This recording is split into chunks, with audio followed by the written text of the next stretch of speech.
Of the June 16th, 2022 regular planning commission to order, and let the roll call reflect that we have 5 sitting commissioners this evening.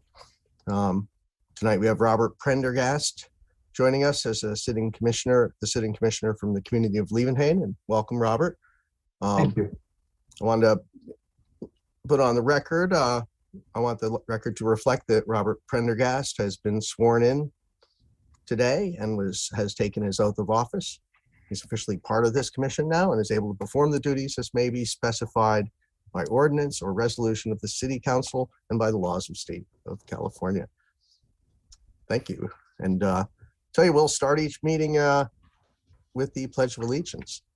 And if you join me, I'd appreciate it. I don't know if we have a flag, but we'll just jump in.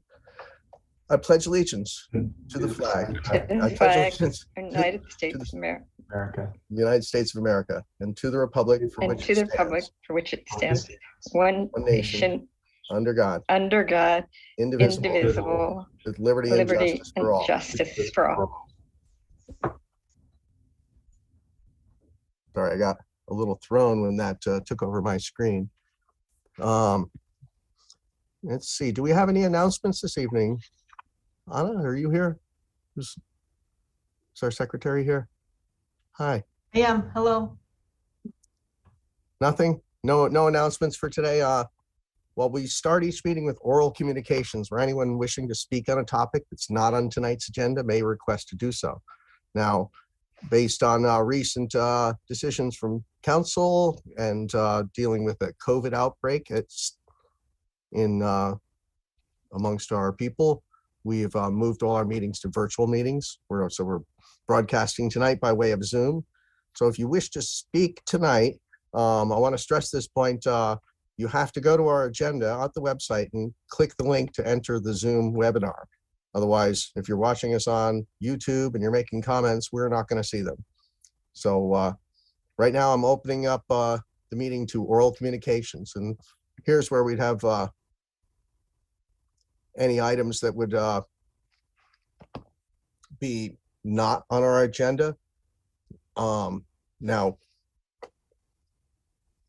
these items are, we can hear the items, but we cannot respond in any way, but we can direct them to appropriate staff if need be. So if you're on Zoom right now, if you could put up your hand, there's a little yellow, little raised hand icon there.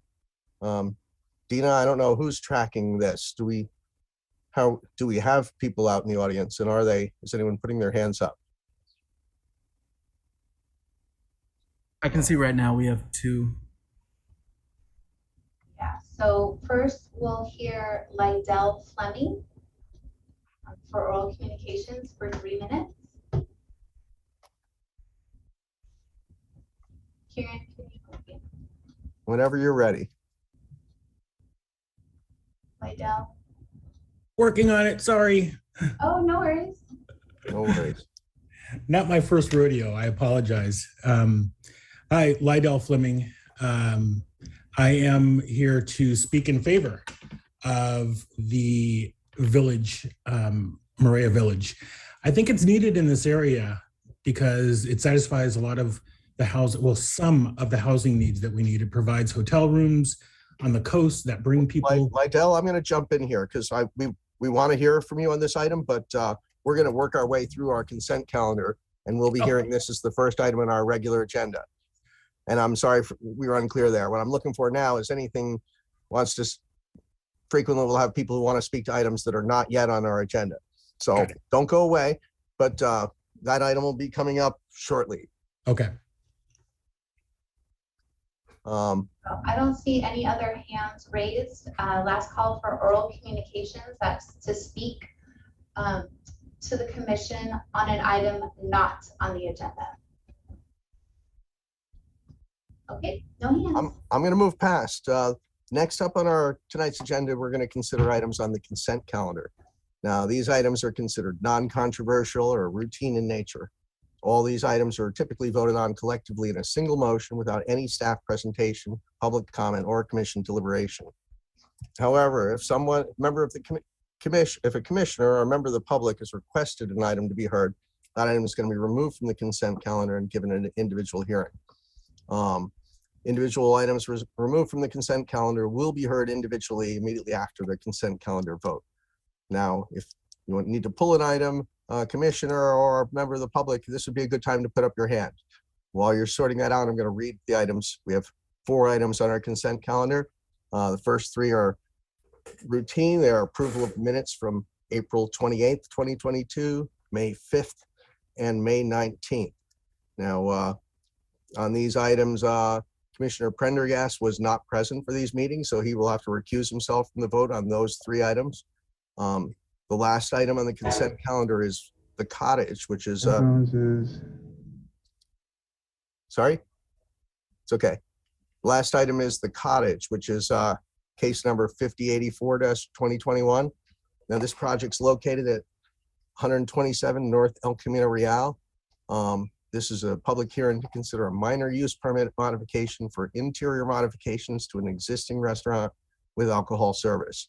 And this is in the same complex as the Ralph's and the CVS and Trader Joe's. I think this used to be Native Foods. So Dina or anyone of the commissioners, does anyone want to pull an item from consent? That I know of, let's give the audience a chance. If anyone would like to pull an item off the consent calendar, please raise your hand. I'm seeing none, so we can go ahead and make a motion. And as a point of order, since Mr. Prendergast has not dealt with this one before, we can do a vote on the full consent calendar with the understanding that you will be recusing yourselves from items 8A, B, and C. 6. So, I'm open to a motion. I move that Move we to approve the approve. consent calendar. Second. All right.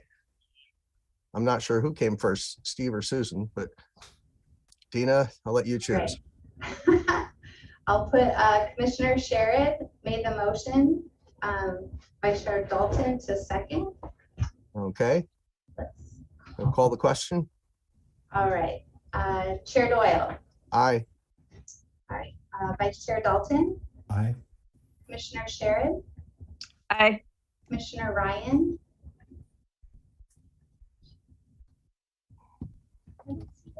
And then Commissioner Prendergast. I think I have to abstain. I think that's the official. From the minutes, so that'd be Yes. 6A, B, and C. But Am I allowed 6D to still. vote on 6D? You are, yes. Aye.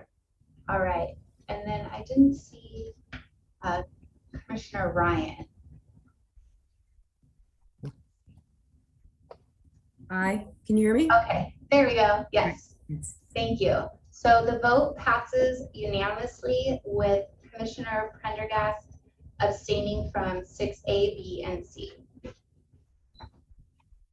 fantastic. Let's dive right into our regular agenda. We got a busy one tonight. Next up on our agenda, we have, and I'll point out if you're, again, if you're here to speak on any of these items, you will be prompted at the appropriate time to raise a hand to speak. So first up on their agenda, we have item 8A, Moray Village. This is case number multi 3780-2020. This property is located at 1900 and 1950 Coast Highway 101 in Northwest Leucadia. This is a public hearing to consider a design review permit, a boundary adjustment, and a coastal development permit for the demolition of 4 existing commercial structures and parking areas, the construction of a multifamily residential and mixed-use development consisting of 94 residential apartments, that's 75 market rate and 19 low income, including 4 residential podium buildings with 2-level underground parking, 4 mixed-use commercial buildings, 2 commercial buildings, a 34-room hotel with 8 economy affordable rooms, private amenity and open space, grading, streetscape and landscape improvements, and the use of 2 temporary construction trailers. We're also being asked to adopt a resolution to certify the environmental impact report adopt findings of facts, and adopt the mitigation monitoring and reporting program. And most importantly, make the findings for a statement of overriding consideration. I'll start right off. Are there any disclosures? I see Steve. Yes, I need to recuse myself from this project as I'm involved in the project. Fair enough. Did I see another hand? Robert. Yes, an ex parte. I went and visited the site on Sunday afternoon around 5 p.m. Walked the exterior of the site. I was not accompanied by anybody involved in the project. I did it on my own. Thank you. Anyone else? I'll jump in because I also visited the site. I was there on Tuesday, and I've been on the property before, and I patrolled the whole perimeter. Wasn't that hard to get in. Nobody else was there with me. I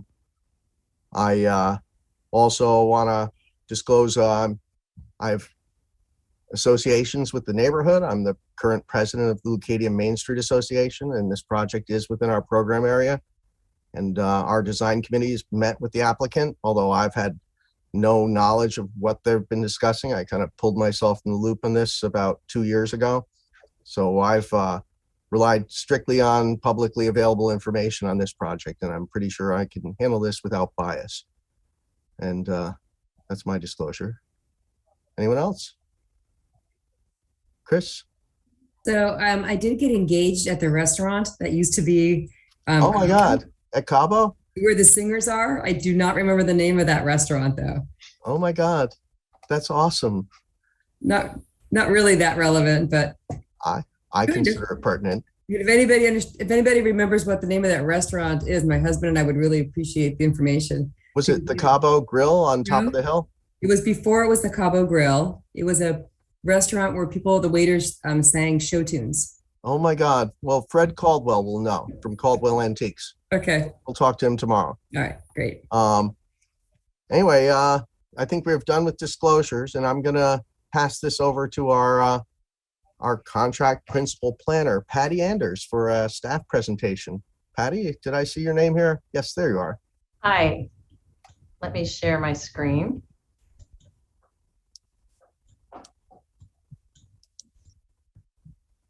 Can you all see it? Mm-hmm. Great. Good evening, Chairman and members of the Commission. My name is Patty Anders. I'm a contract principal planner, and I will be presenting the Moraya Village project. The project site is located at 1900 and 1950 North Coast Highway 101 and consists of 3 legal parcels as shown in the slide. The site is surrounded by the Alila Moray Beach Resort Hotel to the north, the Sea Bluff Village Plan Development to the south and west, and the North Coast Highway 101 to the east, with multifamily and single-family residential east of Coast Highway 101. The site has been historically used as agriculture and then light commercial since prior to city incorporation. 4 commercial buildings exist on site with associated parking areas.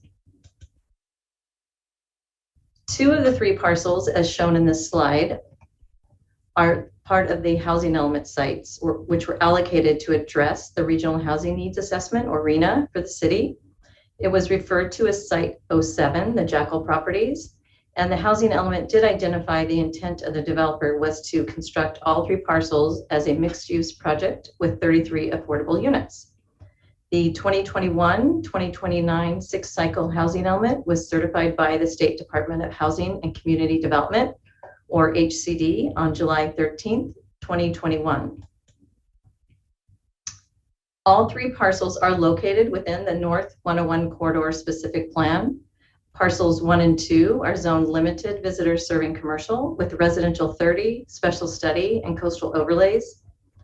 Parcel 3 is zoned commercial residential mixed use, and as I mentioned, this parcel was not included in the housing element and therefore does not have the R30 overlay zone, but is in the coastal overlay.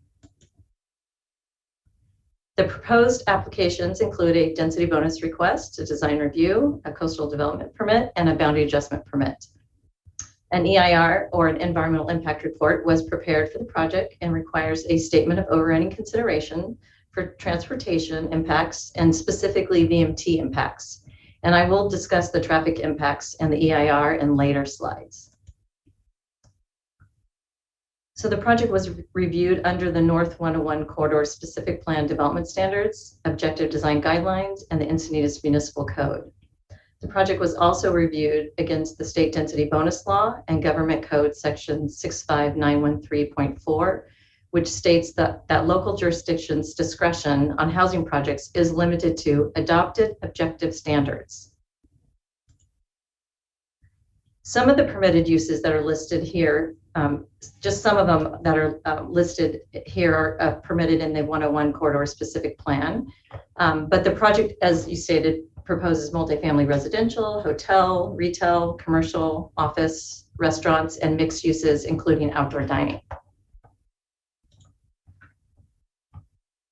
The applicant is requesting a density bonus application, but is not utilizing any additional density bonus units. The project is proposing 94 units with 84 market rate and 19 low affordable units.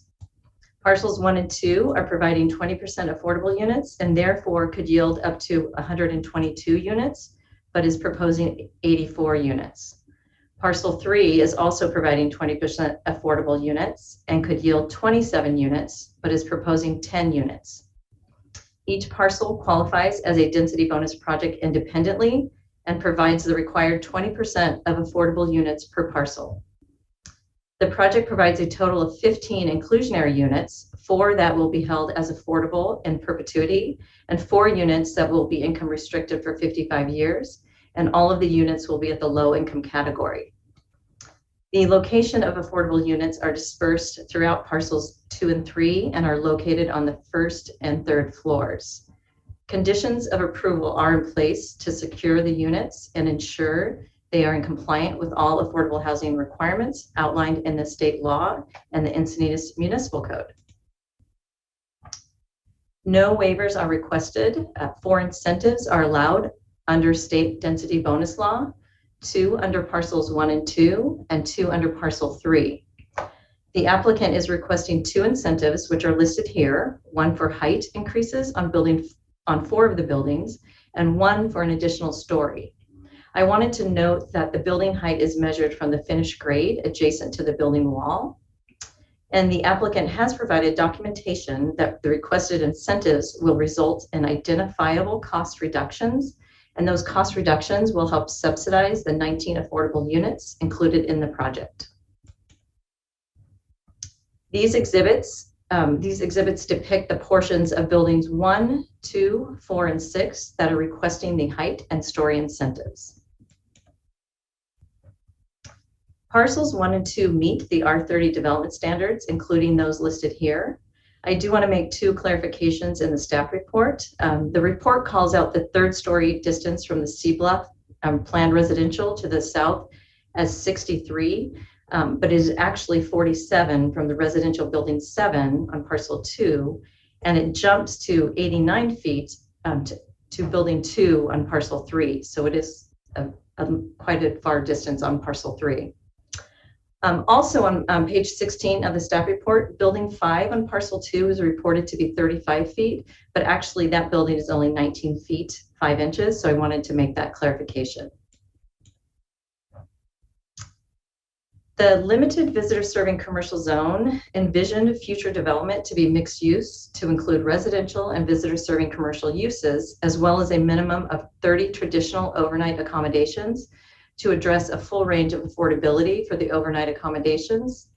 The 34-unit hotel would provide 8 affordable or economy rooms, providing a full range of affordability as required in the North 101 Corridor Specific Plan and pursuant to the local coastal program. The project meets all parking standards for both residential and non-residential uses and provides a 2-level underground parking structure as well as surface spaces. A condition of approval is included to require a reciprocal parking access agreement should the parcels be sold separately in the future. The project is also in compliance with the loading zone and the EV charging requirements. EV charging stations stations and wiring is provided. And the project actually provides a surplus of 10 parking spaces as demonstrated here in the slide. The project is also providing 116 trees on site and is in compliance with all the landscape standards. And in fact, all 3 parcels exceed the minimum landscape minimum requirements. The frontage improvements include enhanced sidewalk, curb, gutter, dedicated bike lane, bus turnout and shelter, as well as a fully constructed roundabout at the project entry, consistent with the Lucadia streetscape project. Parcel 3 meets the commercial residential mixed-use development standards, including those listed here. A local transportation assessment was prepared to confirm the project's consistency with general plan policies, and later slides I will discuss the VMT impacts. The project will generate 1,173 ADTs. General Plan Policy 1.3 allows developments that result in a LOS or level of service E or F at any intersection if no alternative exists and an overriding public need can be demonstrated. The project will conflict with Policy 1.3 at one intersection, and that is at La Costa Avenue and Sheridan Road under the horizon year 2035 with the project's traffic. The intersection would change from a LOS D without the project to an LOS E with project traffic under that horizon year condition. The project was determined to provide public benefits to support a public need finding, as discussed in detail in the next slide. So as I mentioned, the General Plan Policy 1.3 allows development that results in LOS E or F to make an overriding public need if that can be demonstrated. The project was assessed and determined to provide public benefits to support the overriding public need finding, and the project provides the following public benefits: 19 affordable housing units at the low income level, 8 affordable hotel rooms, constructing a roundabout at the project's entrance at the North Coast Highway 101, which aligns with and supports the city's Lucadia streetscape project, and it improves traffic circulation in the project vicinity. It provides mixed uses that facilitate walking between housing, lodging, food, and retail uses without having to rely on the automobile. It encourages multimodal transportation by providing bicycle and pedestrian connectivity to the North Coast Highway 101, including a dedicated bike lane, and also provides access to bus service provided along the project frontage. So it really incorporates a lot of multimodal qualities. The project was found to be in conformance with the objective building design guidelines and the facade wall plane requirements. These images show buildings 2 and 3 that face Coast Highway 101 and have varying roof lines, building planes, and accent colors to provide a varying visual streetscape along North Coast Highway 1, which is actually recommended in the North 101 site planning requirements and some other sections of the specific plan.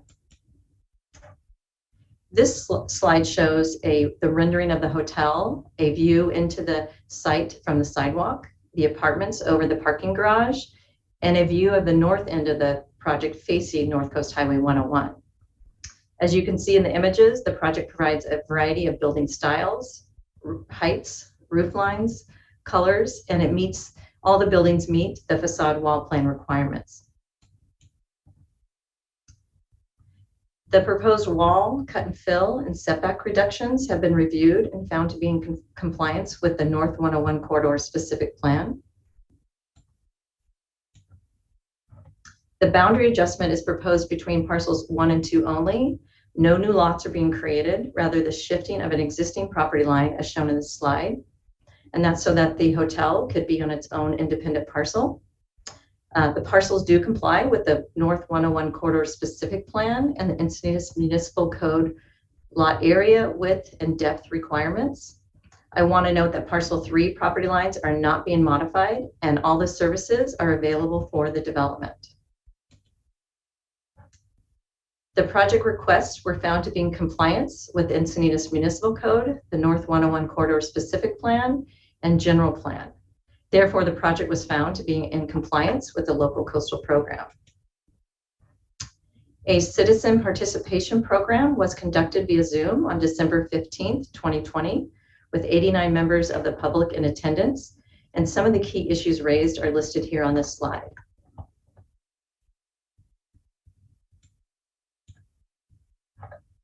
A project-specific EIR was prepared, as I mentioned, by Michael Baker International, and we have Bob Stark, the environmental manager, here tonight, and he will be presenting shortly.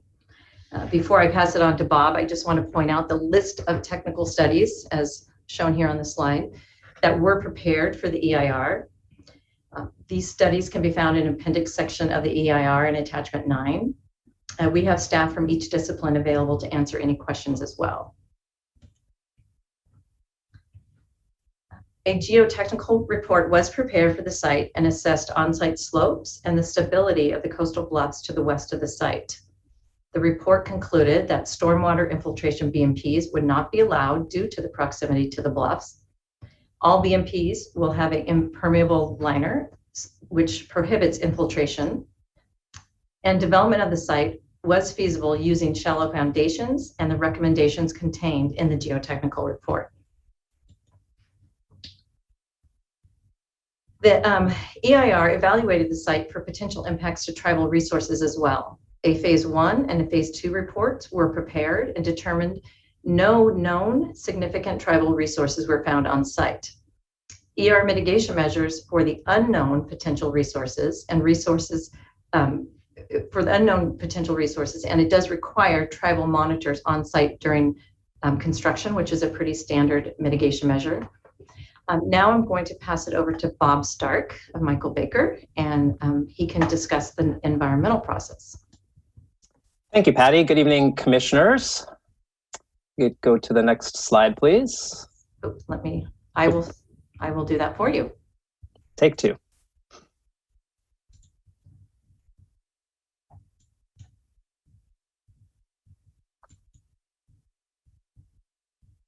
There you go. Okay, thank you, Patty. So I'm just going to present an overview of the EIR process. A draft EIR was prepared and was available for public review from September through November of last year. A number of comment letters were received, both from a couple of agencies as well as members of the public and other stakeholder groups during that period. The final EIR contains written responses from the city to every single one of those written comments received from public and agencies. As a result of the draft EIR transitioning to the final EIR, there were no new impacts identified. And important to note too, none of the qualifiers within CEQA that would trigger recirculating the draft EIR for another round of public review come into play here. And specifically, the CEQA guidelines go into great detail on what constitutes significant new information that would trigger needing to recirculate the draft EIR. Those constitute a new significant environmental impact that can't be mitigated. We don't have that as an issue here. A substantial increase in the severity of an impact that was identified in the draft EIR that can't be mitigated. That doesn't apply either. A new project alternative that was much different than something analyzed in the EIR that the applicant is averse to or does not want to implement. That is not the case here. And finally, whether or not the draft EIR was just so fundamentally flawed and just didn't serve its purpose in the city making a good faith effort to evaluate what the potential environmental effects of the action before you would result. So none of those factors apply, so no cause for recirculating the draft EIR. There's a number of mitigation measures in the EIR, as Patty mentioned, things like tribal monitoring during construction, paleontological monitor as well. This area has lots of paleontological resources, some construction monitoring for birds and bats, things of that nature, and those are all included in a mitigation monitoring and reporting program, MMRP, which is part of your packet, and those are all required by law to be implemented, tracked, and verified that they all took place. Finally, regarding the statement of overriding considerations, the vehicle miles traveled is considered an unavoidable significant impact. There is mitigation available with different means to try to reduce trips, meaning getting people out of cars and using bicycles or other modes of transit other than cars, but just not enough verifiable mitigation available or feasible that could get the vehicle miles traveled for this project below the threshold. And so the statement of overriding considerations comes into play there. If we could go to the next slide. What that basically means is CEQA does not say that because you have a significant environmental impact, you can or cannot move forward with the project. CEQA is purely a disclosure law, and it's making sure that the public and decision makers have all the facts before them and can make an informed decision with an awareness of what the effects on the environment are going to be. So in this case, if there is a significant impact, in this case being vehicle miles traveled, the city would have to present its findings for the record that, yes, we understand that there will be some impacts related to cars, but on the whole, the benefits of this project outweigh that singular impact identified with the project. And those are presented before you. And I thought Patty did a great job of kind of explaining some of these themes previously with provision of housing, walkability, design compatibility with the Highway 101 streetscape, et cetera. With that, I'll turn it back to Patty. Great, thanks, Bob. I also want to mention that there's a memo to the Planning Commission amending 2 conditions of approval, condition number 8 and CSB 1, that is also part of the record. And with that, staff recommends that the commission adopt the resolution of approval, planning applications, density bonus report, design review, coastal development permit, and boundary adjustment permit, adopt the resolution certifying the EIR, adopt the CEQA findings of fact and mitigation monitoring and reporting program, and adopt the statement of overriding considerations. And this concludes staff's presentation, and we are available to answer any questions of the commission. Thank you very much. At this time, I'll ask from the commission, do we have any questions from the commissioners to staff, just clarifications? This is not deliberations just yet. You can put up a hand or just raise around, open up your mic. Oh, I see. Bob? Yes. Go for it. Thank you. To staff, quick question. Based on the original plots, original prior lot line adjustments that was shown earlier, parcels 1, 2, and 3, the north parcels 1 and 2, were those parcels in the housing element and thus already had the R30 on them? And it's parcel 3 that does not? Correct. So I don't know if this is a deliberation question. So the lot line adjustments being made are not to make the plan proposed compliant. If they kept the lot lines as is and applied the unit requests that they're suggesting, that would still be compliant? Yes, they're actually under what is allowed by state density bonus law substantially. Thank you. Thanks. If no one else has a question, I actually do have a question. Now, I know yesterday we received a letter from the, who was it? It was a group I'm not usually familiar with, the Southwest Regional Council of Carpenters, with kind of an extensive legal questions about our EIR. And I've seen a response from the applicant's attorney, and I'm wondering if our legal representation has had a chance to or if they can give us an opinion or advise us on this matter. Yeah, thank you. Thank you, Chair Doyle. I have briefly reviewed the matter. However, I did not have the opportunity to review it in depth, given the lengthiness of the email and associated documents. I'm not prepared to issue an opinion, but I believe the applicant's attorney is prepared to issue an opinion. Okay, well, we'll get to that a little later on. And thank you then. I wasn't sure. I know it's a lot of pages of commentary to be absorbed at the very last minute for an EIR that's been out for well over a year. But I think this time I'm going to move on to the next up would be I think the applicant could present, and we give you 10 minutes. And if there's Larry Jackal now. Hi, Larry. Hi, Commissioner Doyle, and all the rest of the commissioners too. Thanks for having us here today. Commissioner Doyle, would it be okay if I had 15 minutes? I don't know how strict we're beyond the clock. Let me just see what we got on terms of attendees. Well, we're not overwhelmed with attendees here. I'd say if no one else on the commission has an objection, can I see a thumbs up or thumbs down from anyone? I see thumbs up and nods. Yeah, go for it, Larry. 15 minutes. Great. Before I start, though, I just want to let you know that I have the smart people on my team are also here, and I wanted to just let you know that they're here.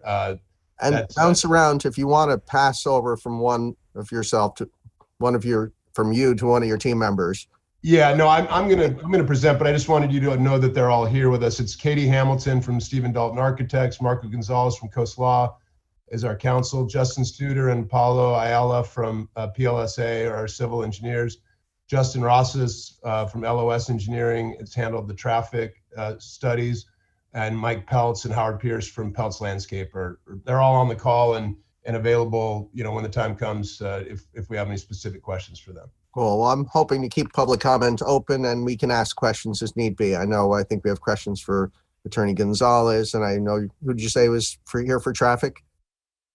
Justin Rosas from LOS. Yeah. So can I share my while we go here? That's okay. I'll go mute and let you take your 15 minutes if you want. Yep. Can you see the screen? Let's see. Yes, I can. Okay, perfect. All right. So we are here to discuss the Moray Village project. Before we start, I just wanted to tell you a little bit about me. I am born and raised here in San Diego. I left for college briefly and came home after.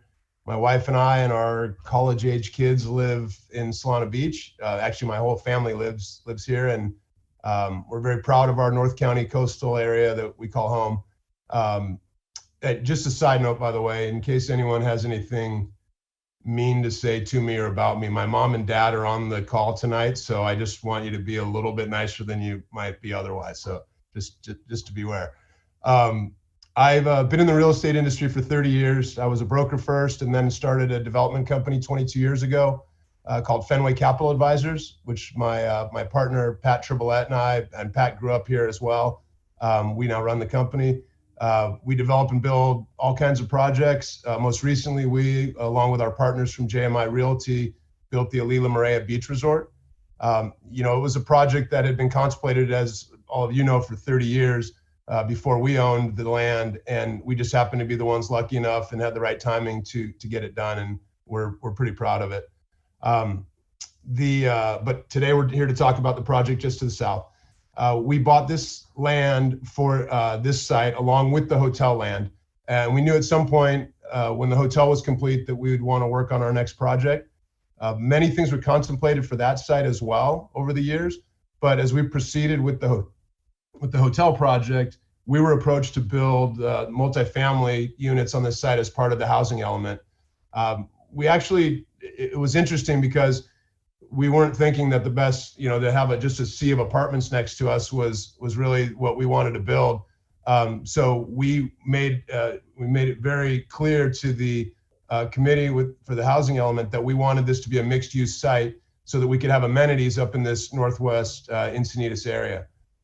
Coastal Commission and the city agreed to make that happen because the housing need would be satisfied. But in addition, we're also the last parcel zoned for overnight accommodations on the west side of Coast Highway 101. The project was designed honestly in an attempt to please everyone, and I know that's impossible. But I'm serious that was our goal.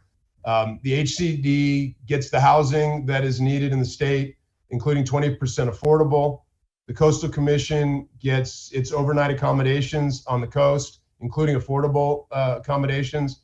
City of Encinitas gets not only the housing compliance, but they also get significant revenues from retailers and and then the large TOT, of course, that goes with the hotel. And the community gets an attractive, sensitively developed project that provides infrastructure and amenities at the north end of 101, which are desperately needed as the entry to Encinitas from the north. And they also get a gathering spot for engagement, a cool vibe at the property, dedicated to walking and biking, transportation, and really a project that we can all be proud of. The architect for the Moray Village is Steve Dalton Associates. He would be here with us presenting tonight, except for that he recently became a planning commissioner and he had to recuse himself, as you know. But when I walked into his office 2 years ago, to discuss the site, I challenged him and I said, I want to build something cool and funky in its own way, something that meets all the goals that I already talked about. But I want it to feel like Leucadia Art Walk 365 days a year. I kind of combined with the European Plaza. I'd just gotten back from Spain and I thought sitting around outside eating, and it was just such a great vibe and something I feel like already exists and fits in perfectly in Leucadia. Place where the community can hang out, eat, listen to music, whatever. Given that Steve lives in Encinitas, he was kind of a no-brainer for us on the project to be the designer. And he really took it to heart to do something that he wanted in his community as well. I told Steve our biggest thing is that I didn't want problems. I wanted to do this as quickly as we could and not fight with people. So when we designed the project, it should be as small of a project as we can afford to build, with large open spaces, lower heights than what are allowed, more setbacks than what are allowed. We should make it overparked. We don't want to see cars at the same time. Preserve the daylight planes so that the community of Sea Bluff behind didn't get blocked out from all the light going through. I want to over landscape it. I want to do more affordable units than we are required to do. And I just said, look, I don't want to fight with anyone. I want this to be simple. And of course, there's still always some folks that find faults with the projects, but I really wanted to try to please everyone and do the best we could to minimize this as much as we could, while still providing great amenity. I also, in addition to the meeting with Steve and talking about our design, I've met with the community, I don't even know how many times, 40, 50 times over the last 2 years in different meetings, group meetings of 20, 30 people at a time, and then other individual and couple, 2 or 3 people meetings, most specifically with the people who would be most interested in the project, the Sea Bluff community, who I met with so many times I can't count, and people in the Northwest quadrant that are most affected by anything that goes on over here, and also could be most attracted to the amenities. Like I mentioned, I've been here my whole life. Everyone I know lives here, all my friends and family, and the last thing I would ever want is for somebody to drive by this project and think it's crummy. We really love when people tell us that the hotel is great, and that they love it, and we want this project to be the same. So with that in mind, we designed this to feel good and feel like it fits in, and to provide everything that needs to be provided. And we're really happy with the design that we have now. And I'm going to go through that with you real quickly. Obviously, we'll answer any questions after, but I just want to go through each of the each of these slides and tell you a little bit about it. So this is the overall project here. This is the Alila Moraya Beach Resort. These hotel units, just to be clear, are part of the Alila Moraya Resort. There will be a connecting bridge that these rooms will be serviced by the hotel, and they'll be part of the hotel as one larger hotel. You'll see apartments scattered throughout the project. This bank up at the top here is apartments. In the front, we have mixed use of apartments on top of retail. We've done a lot of different building heights and sizes and shapes, and wanted to really create the eclectic, funky feel that currently exists in Leucadia. This is the site plan. As you've heard, it's 94 units, 19 of which are affordable. The hotel is 34 keys. 26 of them are market rate, more of kind of the family-oriented, more extended stay kind of rooms. And then 8 of them are these incubator affordable rooms that really was a lot of volleying back and forth with Coastal Commission to accommodate their request to have affordable rooms at the coast. And then the garage is all tuck under parking with the exception of some visitor spots on the top and visitor spots right at the entry. But for the most part, 213 of the spots get built into the side of the hill. They're not really underground, they're more tuck under, just to be clear. This was the vision, inspiration for the project. All these different kinds of buildings that you see either throughout Leucadia or elsewhere. You can see we wanted to just create a lot of different looks and styles, and I think we accomplished that. Same with this. These are the old greenhouses. You can see when we look at our artist studios, we did very similar. And you can see how Leucadia has some buildings that, were older buildings that, put some lipstick on them and they kind of came out nice. And we kind of tried to mirror that with the new looks. We kind of figured that while we want to keep Leucadia funky in the sense that 25 years from now, people will look back and say, wow, that's really funky, because it's the new funk. It's new buildings, but it's cool, it's different. The inspiration for the color palette on the project was found from the beaches down below. Steve Dalton and his group went out and had some fun and pulled stones from the beaches and used that as the color palette for the project. It's funny because the renderings you see are not exact colors because that's just a program. They're very close, but the color palette you're seeing here is very similar to what the project will look like. And the materials, this isn't going to just be a concrete tilt-up project with inexpensive materials. We want it done right. We know it's going to cost a little bit more to do it, but we'll be using board form concrete, cordon steel, steel fins, perforated metal screens, wood siding, kind of neat materials. This is the entrance of the project on the far south side. We tried to make the entrance as far away from the intersection of La Costa and Coast Highway as possible, so that it could give time for anybody clearing the intersection there.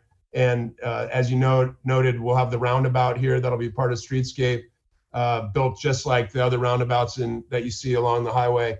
And one of the entries will go into our project. This is one of the buildings, building 2.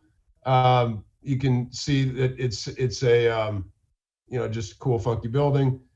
This is a look from along Coast Highway between buildings 2 and 3. A lot of space between the buildings and height variations.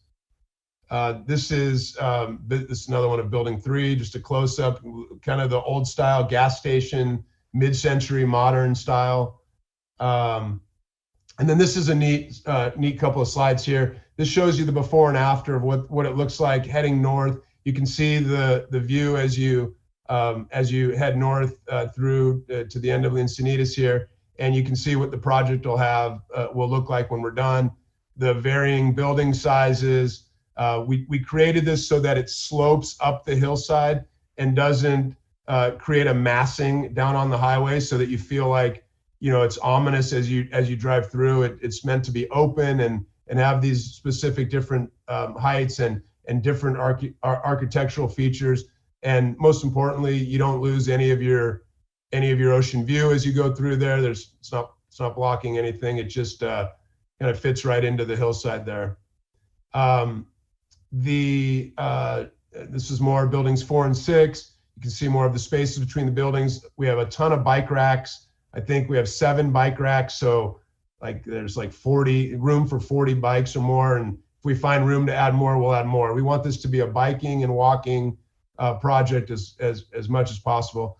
We also did surf racks, assuming maybe people will come off the beach carrying their board and stop for an ice cream and keep their lock their board up while they're there. So Same thing here. You can see a little bit more, but in building 6. This is the plaza. As you come from the hotel, you walk by the new rooms of the hotel. We have this grand staircase with heavily landscaped and an open plaza area. We picture somebody with acoustic guitar there on occasion, playing as the community goes and hangs out and watches, listens. It's the entry to where our artist studios are and the pathway through the middle of the project. Just kind of a cool community area to hang out. And this is the view from the north, looking back towards the south as you would arrive at the project. You can see the greenhouse looking building here, which is the artist studios. And this is a look from La Costa Ave. See the Lila Moraya there, and then to the left you would have the project, and again varying roof heights, but nothing that appears to be too massive. This is the hotel. It'll have its own pool and its own area for the guests here. You'll have the combination of the market rate and affordable rooms there. And this is back towards the entry of the project. Another walk through the middle. Again, what's meant to be here is ice cream shops and somebody's with a slice of, selling slice of pizza, somebody with a falafel, shop, and then maybe a couple of nicer restaurants and some shops and, things like that. It's not a lot of space. It's only 20,000 feet of commercial space, but it'll feel good, and we'll try to incorporate as many cool uses as we can. And this is our artist studio. Again, like I was saying, we wanted to create something that was like Leucadia Art Walk.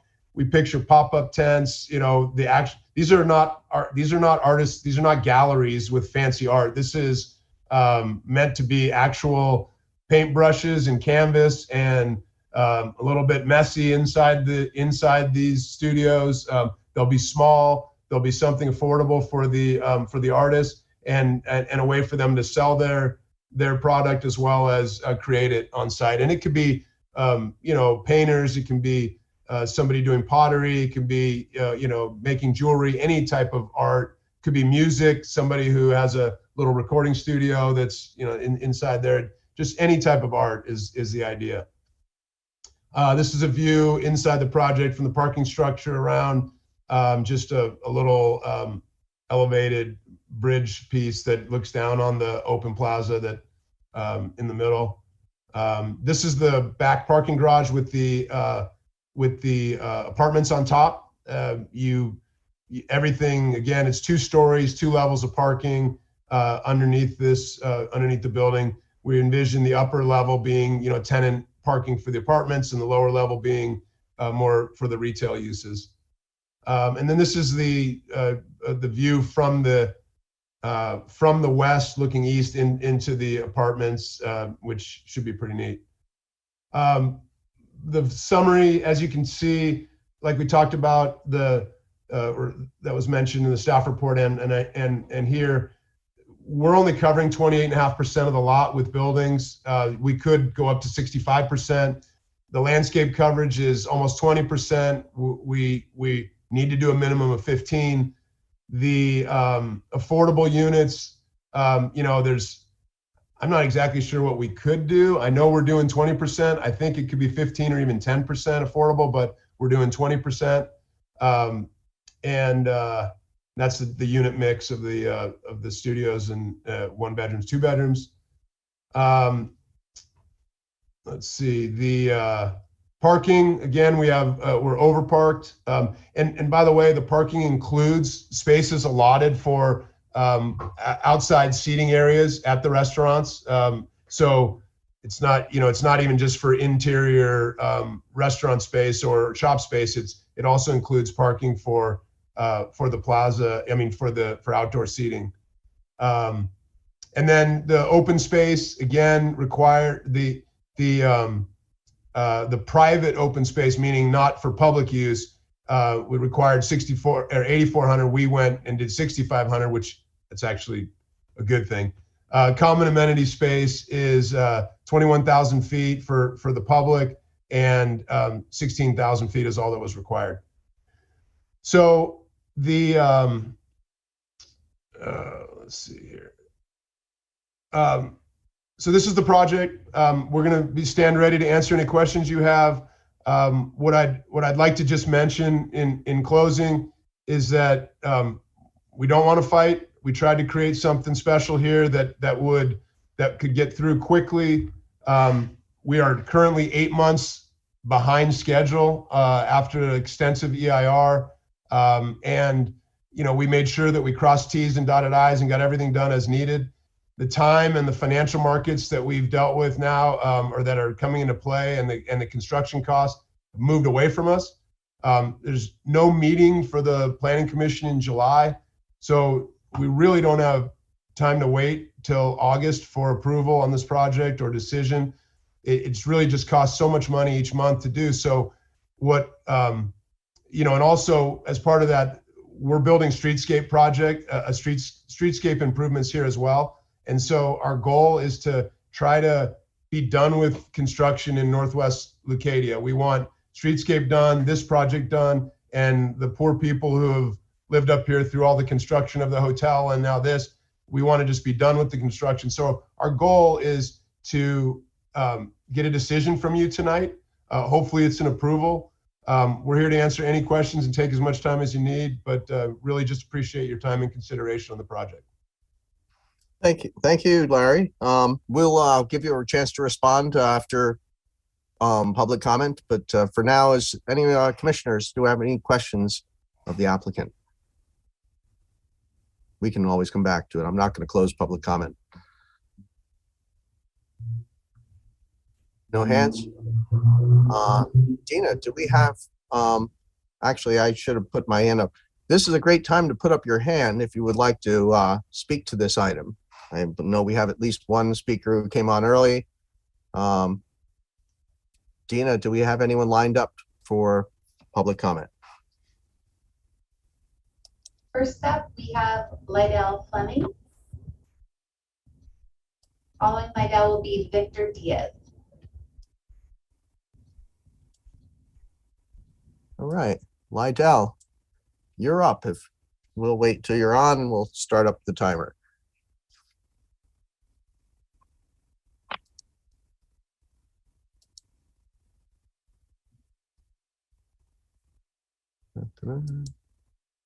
Lydell, you seem to be unmuted. I am. Hello, can you hear me? Yep.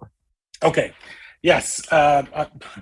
First of all, I do want to thank the planning commissioners for taking the time to do this and take a look at this project. I think it's a really good project for our city.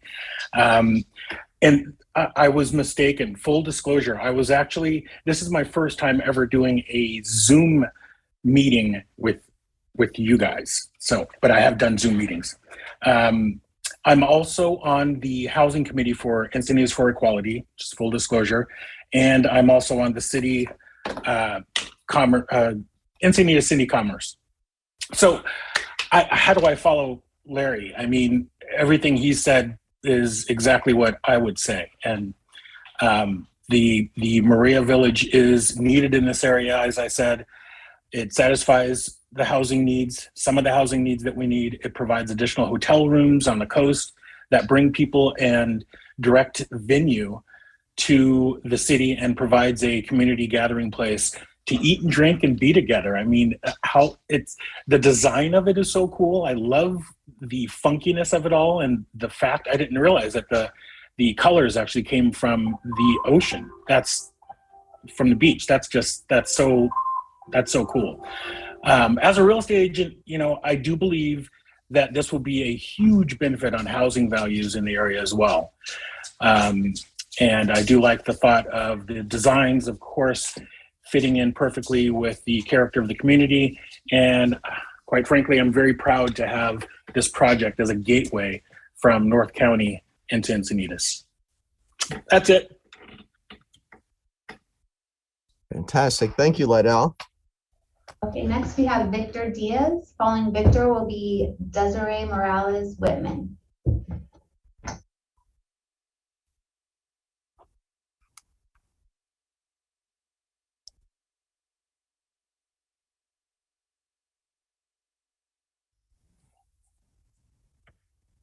Good evening. Can you hear me?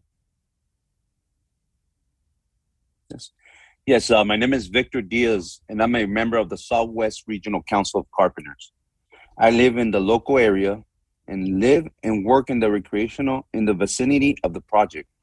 I believe that I will be impacted by environmental impacts of the project. The city should require the project to be built utilizing local and skilled and trained workforce. Local hire and skilled and trained workforce requirements reduce construction-related environmental impacts while benefiting the local economy. In a recent 2020 report titled Putting California on a Higher Road, a Jobs and Climate Action Plan for 2030, the California Workforce Development Board concluded that investments in growing, diversifying, and upskilling California workforce can positively affect returns on climate mitigation efforts. Moreover, just this year, the South Coast Air Quality Management District found that the use of local state certified apprenticeship program or a skilled and trained workforce with a local hire component can result in air pollutant reductions. Other cities have not hesitated to apply skilled and trained workforce requirements for private development projects in their city. Recently, the city of Hayward in Northern California adopted skilled and trained workforce requirements into its general plan and municipal code.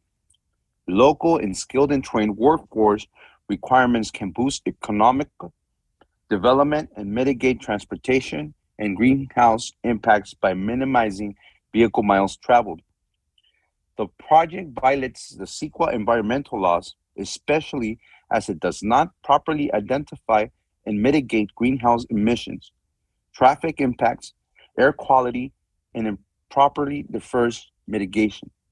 The project also violates the Coastal Act.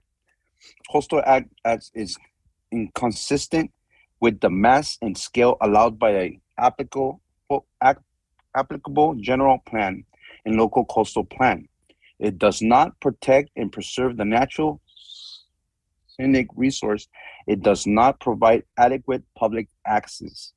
The project also violates the density bonus law since the staff report in the EIR do not actually reflect the amount of density bonus incentives the project requests. Thank you.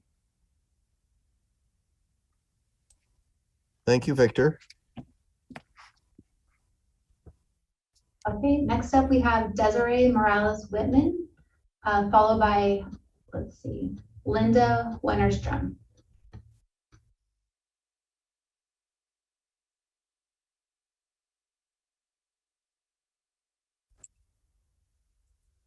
Hello. My name is Desiree Morales-Whitman, TIPO for the Sampa School Band of Indians. And I'm here today in regards to the EIR. I as representing the Sampa School tribe, would like you to understand that the EIR is incomplete as far as the tribal cultural section of the EIR. The tribe has not had, until maybe last week, response to our 2 formal requests for consultation under the AB 52 and CEQA laws. We received no response from the city in our request. And at this time, the tribe is requesting for a foot survey of the area. The tribe that was consulted for this project is not a Kumeyaay tribe or part of the Kumeyaay Nation. It is a non-federally recognized tribe that practices different cultural activities than Sampa School. And we're requesting time to adequately do the foot survey and do our mitigation measures in a timely manner, not trying to stop the project nor slow it down, but we would like to be heard under this AB 52 and CEQA.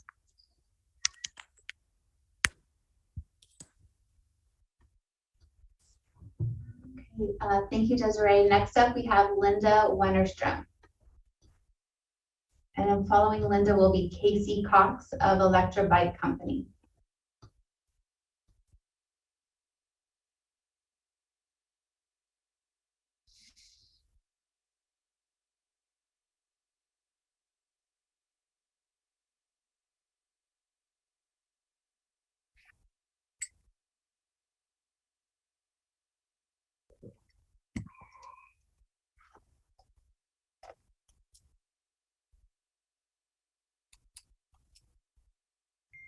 Linda, you'll need to connect to audio.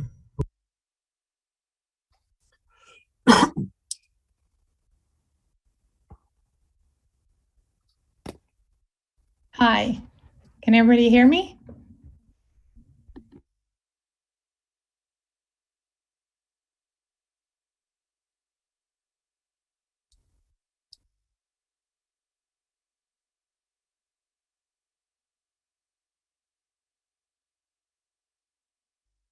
We can hear you. We did.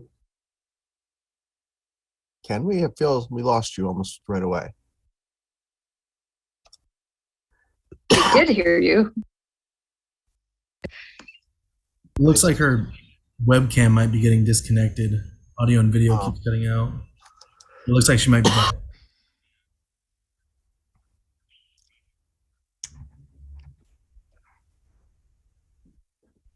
Can you hear me? We can hear you now, Linda. Yes. Oh, that's so weird. It bumped me out. Good evening, everybody. Thank you for letting me speak briefly. My name is Linda Winterstrom. I'm actually a Sea Bluff resident. I love our community. My husband and my 3 daughters are living here currently.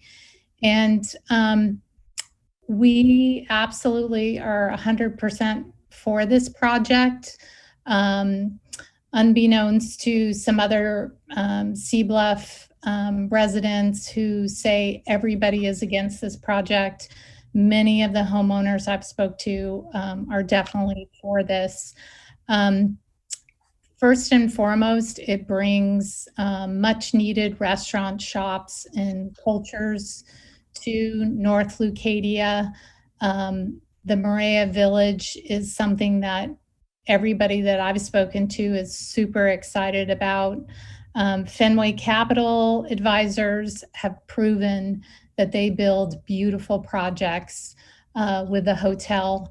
And I know that Larry has taken tirelessly to ensuring that Sea Bluff residents are happy with how the hotel project went. He changed landscaping on multiple occasions. He was a constant partner in communicating every step of the way what was being done at the project. And of course, the end results was beautiful. And I feel like he is one of the few people that really does care about the community. He does care about the residents here at Sea Bluff. And he doesn't just talk the talk, he walks the walk as well.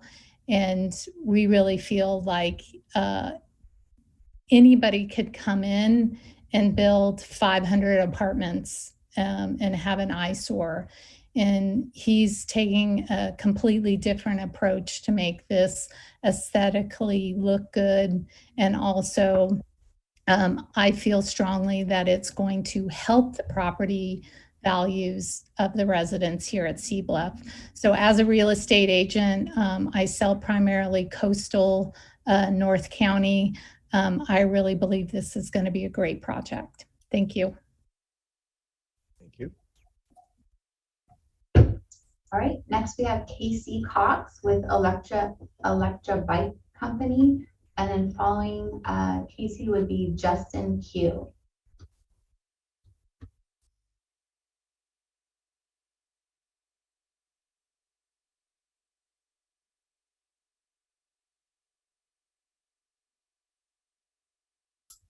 Great. Just want to make sure you can hear me okay? Yeah, we can hear you. Great. Yes. Thank you. Good evening, Chairman Doyle and distinguished planning commissioners. My name is Kevin Cox. I'm both a resident and business leader here in Encinitas, having the electric bicycle company here for nearly 30 years. And I'm here this evening to show my support for the Moraya Village project. Listen, having attended one of the many information sessions put on by Fenway Capital Advisors and meeting the architect behind the project, I'm convinced that the Moraya Village is in complete alignment with everything Encinitas stands for.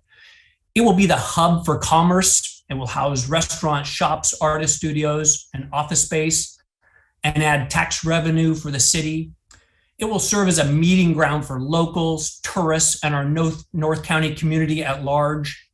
It will add much needed housing and hotel rooms, including low-cost housing to our community, and with it, additional occupancy tax dollars for the city. It will support the city's climate action plan by including electric vehicle charging, bike share docking stations, and a live, work, play communal environment. And it will do it in a way that's uniquely Encinitas, a way that pays homage to the environmental impact by not pushing the limits of size, height, and occupancy, but rather focusing on those things that really resonate with our native landscape and our local vibe.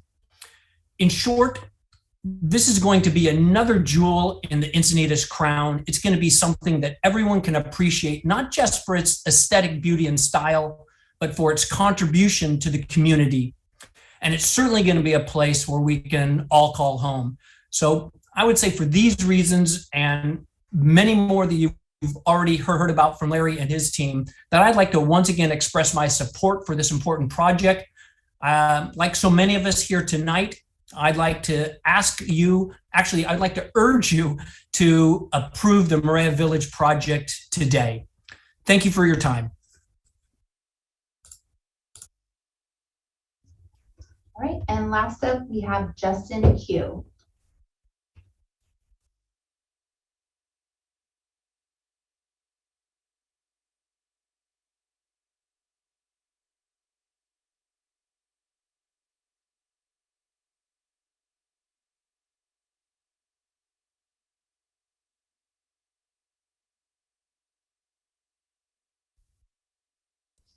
Hey, can I jump in real quick? Larry, can you stop sharing your screen?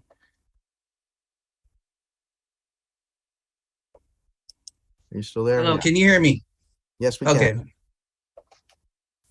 can. Good evening. Thank you. Sorry, having a hard time there. My name's Justin Quizquiz, and I'm the vice chairman of the San Francisco Band of Mission Indians, and also a local Leucadia resident. I'm just a stone's throw across the tracks from the proposed project, but I'm not here to really talk about my citizenship here. It's actually as a citizen of the San Francisco Band of Mission Indians, which is about 50-minute drive east of here as the crow flies. We run Valley View Casino up there, and there's a couple different areas you may be familiar up in Valley Center where we're at. But this area where we're at here is part of the Kumeyaay Nation, what we refer to, and it basically expands from northern Baja out to Salton Sea, up to about Hedionda Lagoon, to the coast and down south. And so we were part of the list of tribes that were contacted about the project, and that if we had any communications we wanted to have as far as having our cultural monitors here when there was going to be any kind of surveying, any type of earth moving, so to speak, during the phase 1 for the EIR. We had sent a couple formal letters and had some correspondence, and I'm sorry if I forgot your former environmental person at the city. I think his name was Scott. And so we never got any communication back. We've got a lot of projects going on. We have monitors.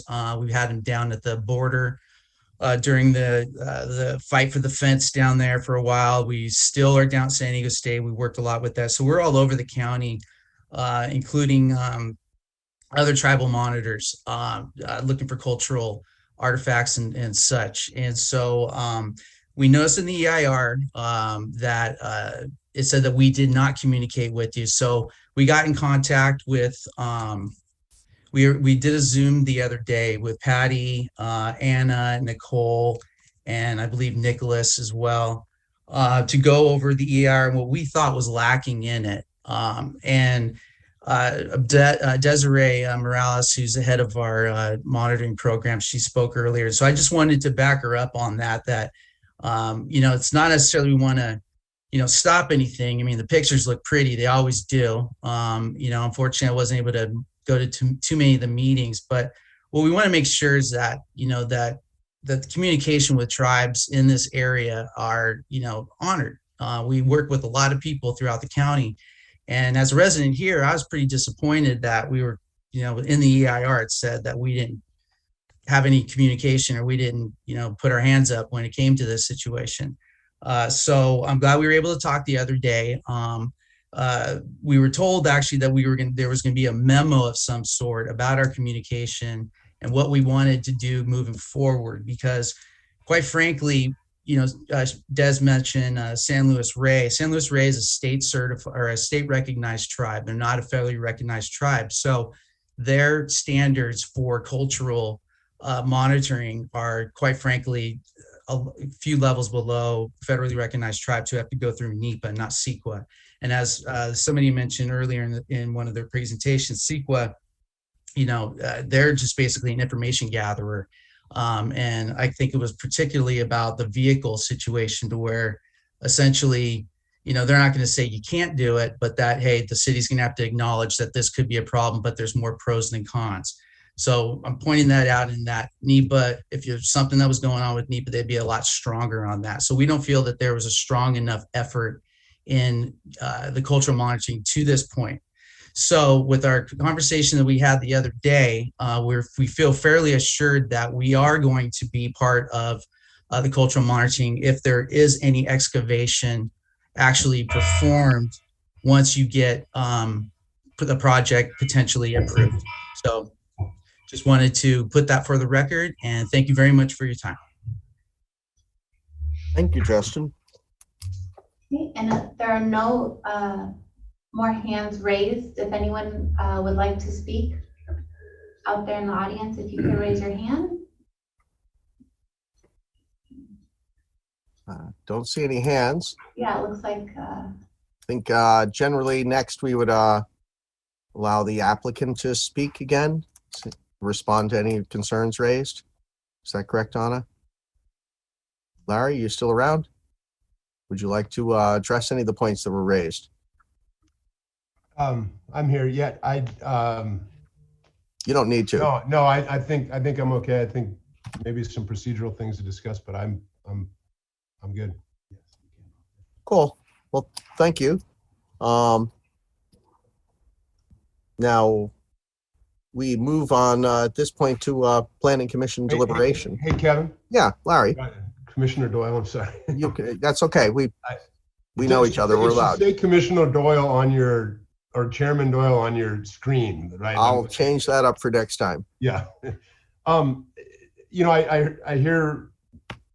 I know the situation with the, with Scott Verbuff leaving and the situation with the monitoring. We had that done on the hotel site, and we're not averse to it. So I want Justin and Deanna, I believe, Desiree to know that we won't push back against having monitoring done on during grading, and I fully respect that, and I understand the need, and it's not a problem for us. So I'm glad to hear that. My next question was going to be probably to staff, or perhaps might have been someone from Mike Peltz, the EIR. So have questions about the cultural questions that the San Pasqual tribe, Justin and Desiree brought up. Who does that? And that's spec'd out right now, but in the EIR, but who's responsible for that? And can we talk about that just a bit? Just want to make sure that the right tribes are going to be used. And I think as long as we get the right context together, then we will do the right thing. Yes, I just want to first speak and state that, yes, we did receive an email from the San Pasqual tribe, and that is when we were made aware that with the staff changing, that we, immediately got onto a call with them to make sure that we were addressing all of their concerns. But I will say that moving forward, now that we are aware fully of that letter, moving forward, we will remain in following protocol that's required of us, and involve all the bands that send us the letter for the request. That was my hope. Absolutely. I see Susan wants to chime in here. You want to unmute yourself? Okay. Yeah. So I have a few comments. In terms of the letter that the Southwest Regional Council of Carpenters sent, it was really massive. I mean, this was. Can I interrupt, yes. Susan, before we dive into that?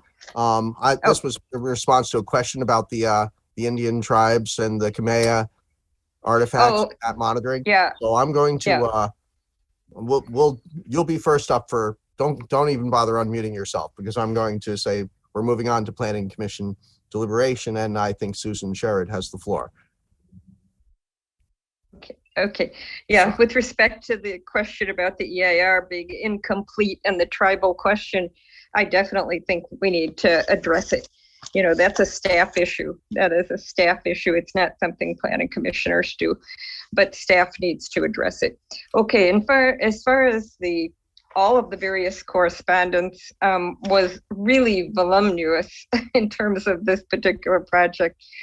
And I know that the project has been around for a while already, but at the last moment, really, was it today, we got this letter from Southwest Regional Council of Carpenters that had a lot of issues they raised.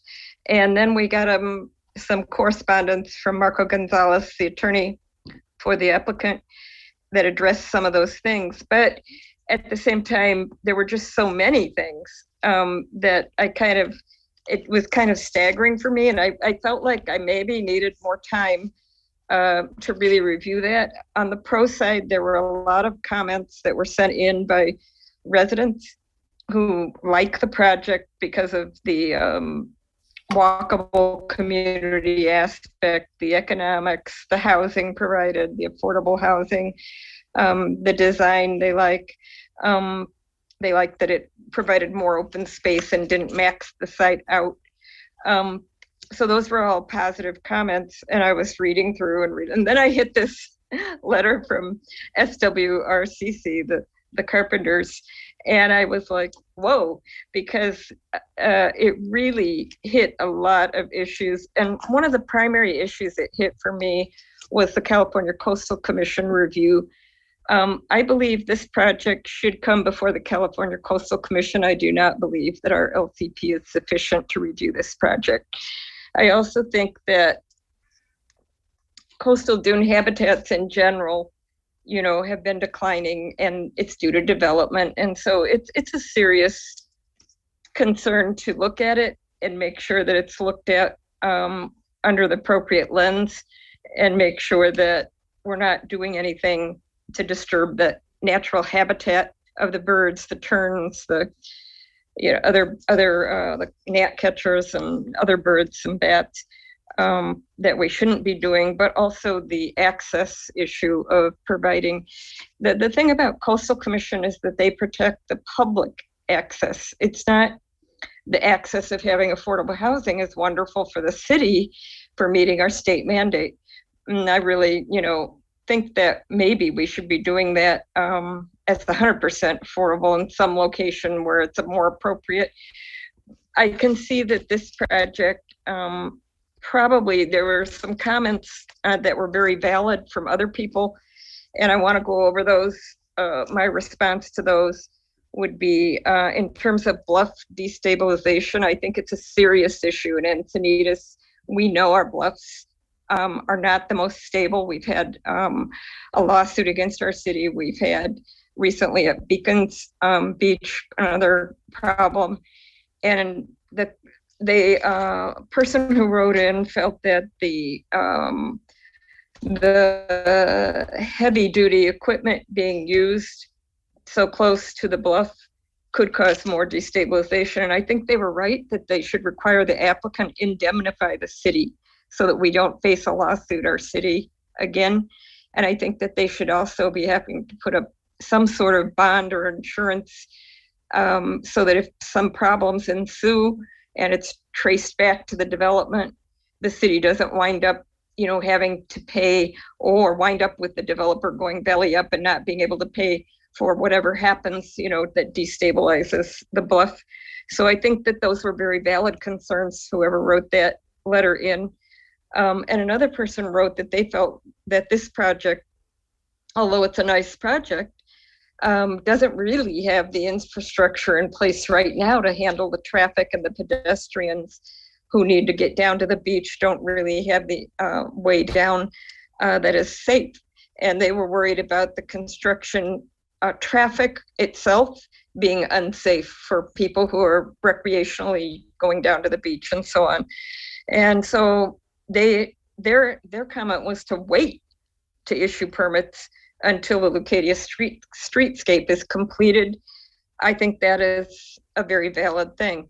So I think that I don't really, to be quite honest with this, again, this SWRCC, the Southwest Regional Board of Carpenters, they wanted the whole EIR to be, what did they say? They wanted to recirculate this because they felt that it hadn't been done properly. I didn't read enough to really know myself. I would have to look at that longer and really delve into that a little bit more to find out if that is true or not. But with this Kumeyaay Indian tribe coming forward and saying that the EIR is incomplete in their regard, if we have to redo it, well, it would have to be recirculated anyway if we have to include something for them. So it seems to me like there are a few problems. I think primarily, yes, we want this affordable housing any way we can get it in terms of our city. Economically, it's probably a boon. Overall, in the long run, for wildlife, it's a loss. I think that it should be reviewed by Coastal Commission. I think we should not be using our local coastal plan in this particular case. I think this is too sensitive of a location and project, and I think that the issue of access and the issue of wildlife and the issue of, you know, the habitat for wildlife is a big one for in terms of Coastal Commission. Coastal Commission is all for environmental equity, justice, and equity of having more affordable housing, and even in the coastal zone. But at the same time, they have other issues that they look at. And so just the fact that it meets our general plan or our local plan may not be enough. In my opinion, after looking through it, as far as I did, I also felt like I really want to study this more thoroughly to make more determination. And in terms of the greenhouse gases and all of this other, the other concerns that came up, I'm not as concerned about those things because although I will say that the offsets being purchased won't affect us locally. So that is something that, you know, Can I jump in? So, yeah. Susan? I think the issues with the Carpenters Union, I also felt overwhelmed by that. I felt, I mean, having gone over this EIR for over a year, I feel, and having seen a number of them, I felt this EIR was strong, very strong. I felt a lot of the claims seemed frivolous. Marco, I know Attorney Gonzalez came and offered a rebuttal on this piece. And if it's okay with the rest of you, I'd like to give a couple of minutes and let Marco respond to that letter that we received. You up for it, Marco? Thank you. That's Marco fine. Gonzalez, attorney for the applicant. It's truly unfortunate. We saw the Carpenters Union get involved at the NOP stage. And if any of you saw the comment letter that they submitted, it was part and parcel of a scattershot program where they sent out dozens of these letters throughout Southern California. And we knew that this was kind of a tactical approach, because the letter that they sent to Encinitas said things like, you should do an EIR, not an MND, and you should listen to the Southern California Association of Governments, not SANDAG, and not recognizing that we're already doing an EIR. It was actually just kind of a generic letter at the outset that didn't reflect real concern for what we are actually doing here in the city of Encinitas. And then they kind of went silent until the draft EIR came out, and then they submitted a letter that frankly, if you look at the response to comments, every single issue that they raised was comprehensively addressed by the city's EIR consultant.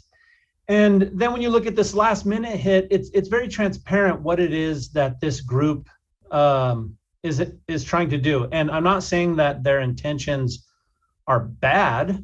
They want local hire. Their goal is throughout Southern California to convince more local governments to hire skilled workforce that are local, which basically means that are union shop carpenters.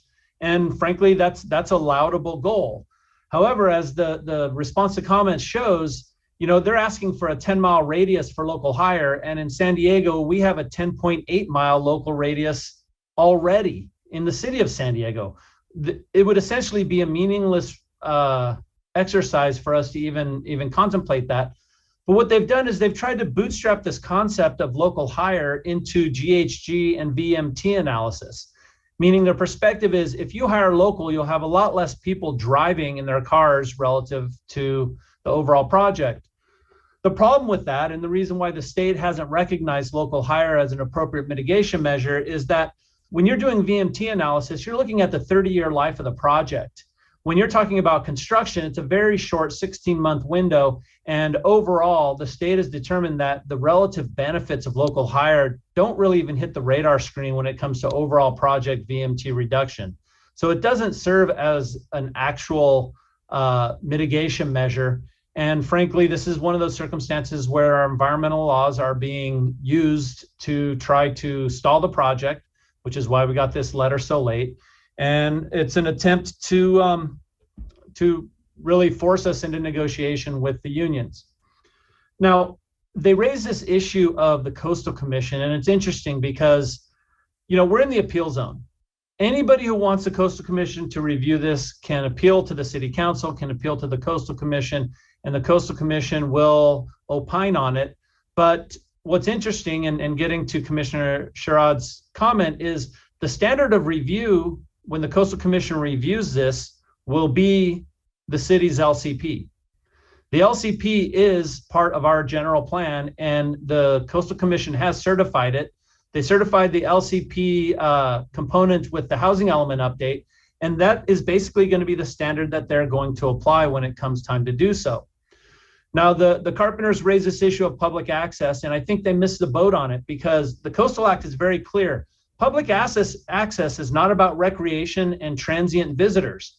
It's about people who live near the coast, people who use the coast from all walks of life, and from inside and outside of your jurisdiction. I know from having worked on a number of projects at the Coastal Commission that they are keenly supportive of affordable housing, in particular on the west side of the 101. It's not something that they see very often. So a project like this that comes forward with 19 units of affordable rentals that are not part of a VRBO, that's extremely unique for them to see in the very expensive Southern California coast. And then, of course, as staff can confirm, with respect to the 8 affordable overnight accommodation units, we worked very closely with Coastal Commission staff, both locally and in San Francisco, as well as city staff, to come up with a program that, again, they see as unique, where a luxury hotel adjacent came forward and radically changed their floor plan to include 8 affordable units across a wide range of affordability from very low to moderate. So while I understand that the tactic of the carpenters to delay this and to dump all this stuff on you at the last minute has caused some of the confusion that they intended, I would say, having comprehensively reviewed that over the last 24 hours and provided a matrix of responses, there's nothing that they've raised that is particularly different than what the EIR has already considered. All of these issues have been addressed by Michael Baker International. I think Bob Stark can probably confirm that. And we feel confident that the analysis is supportable and that the findings are supportable. Excellent. Thank you. Thank you very much. I'll take this back to Commissioner Deliberation. Chris or Bob, do you guys have any statements you'd like to make on this one? I have comments to make, but I can jump in if you guys aren't ready. Oh, I think I've got lots of comments. I don't know, and they're probably more technical and there are some basic questions for Larry. I have a quick question for Larry and the team. You originally planned, I'm coming to this a little bit late, but you originally had planned for 30 units on the hotel, and then that grew about 15% to 34. And then we lost an affordable unit. Any particular reason why it was upsized a little bit? And that's just a quick question. I'll ask staff another question after that. Sure. I don't think we lost any units. It was going to be 30 market rate of hotel units, and in the discussions with Coastal, our biggest concern with making any of those units affordable was to ensure that the people who they're meaning to have the affordable units for get to use them. And so long roundabout discussion of ways to solve this. They said if you create rooms that are small enough, the billionaire won't be the first one to go and try to book a room at a lower rate. So this was discussion back and forth with Coastal to where we came up with the solution of removing 4 of the market rate rooms, cutting them in half to create these 8 additional units. If you think about it, if you do the math on it, when they first talked about 25% of 30 units, you're talking about 7.5 affordable units. We actually upsized by a half a unit to 8 units of affordables. So we didn't reduce any. We actually increased the affordable that they had been counting on when we had the original approval. If that makes sense.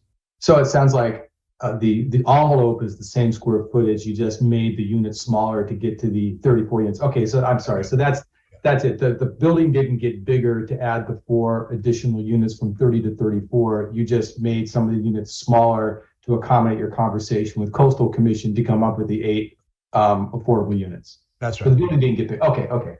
My comment about losing was I think the original draft EIR talked about 1 extra affordable housing unit. That's all. And it went from 20 down to 19 in the final EIR. Is that correct, staff?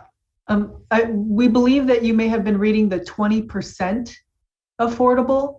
Okay. There were always 19. So we were. There were always 19. Okay. Mm-hmm. I'll go back. All right. Well, 19, 20. It's not a big deal. I wasn't sure if that was. That's fine. That was my only question at the moment. Cool. I'm going to jump in if no one else will here, because I've known this property for decades now. We moved here in 2003 and opened up a jewelry store on the 101 in 2005. And one of the first community activities I got involved in was planting that giant concrete surfboard at the base of the hill, right as you enter Leucadia. And it was such a big deal. We cleaned and we put it up there, and you backed away 30 feet, and geez, it looked dinky, but it was cute and it was dorky and it was Leucadia and it was on that slope. And we arranged with the owners. I don't know if you own that when you own this property, Larry, but they arranged to let us run hoses down and irrigate it. It was but it's never been the entry that Leucadia deserves. I mean, coming south from Carlsbad, there was nothing at the north end, and now we've got a beautiful hotel.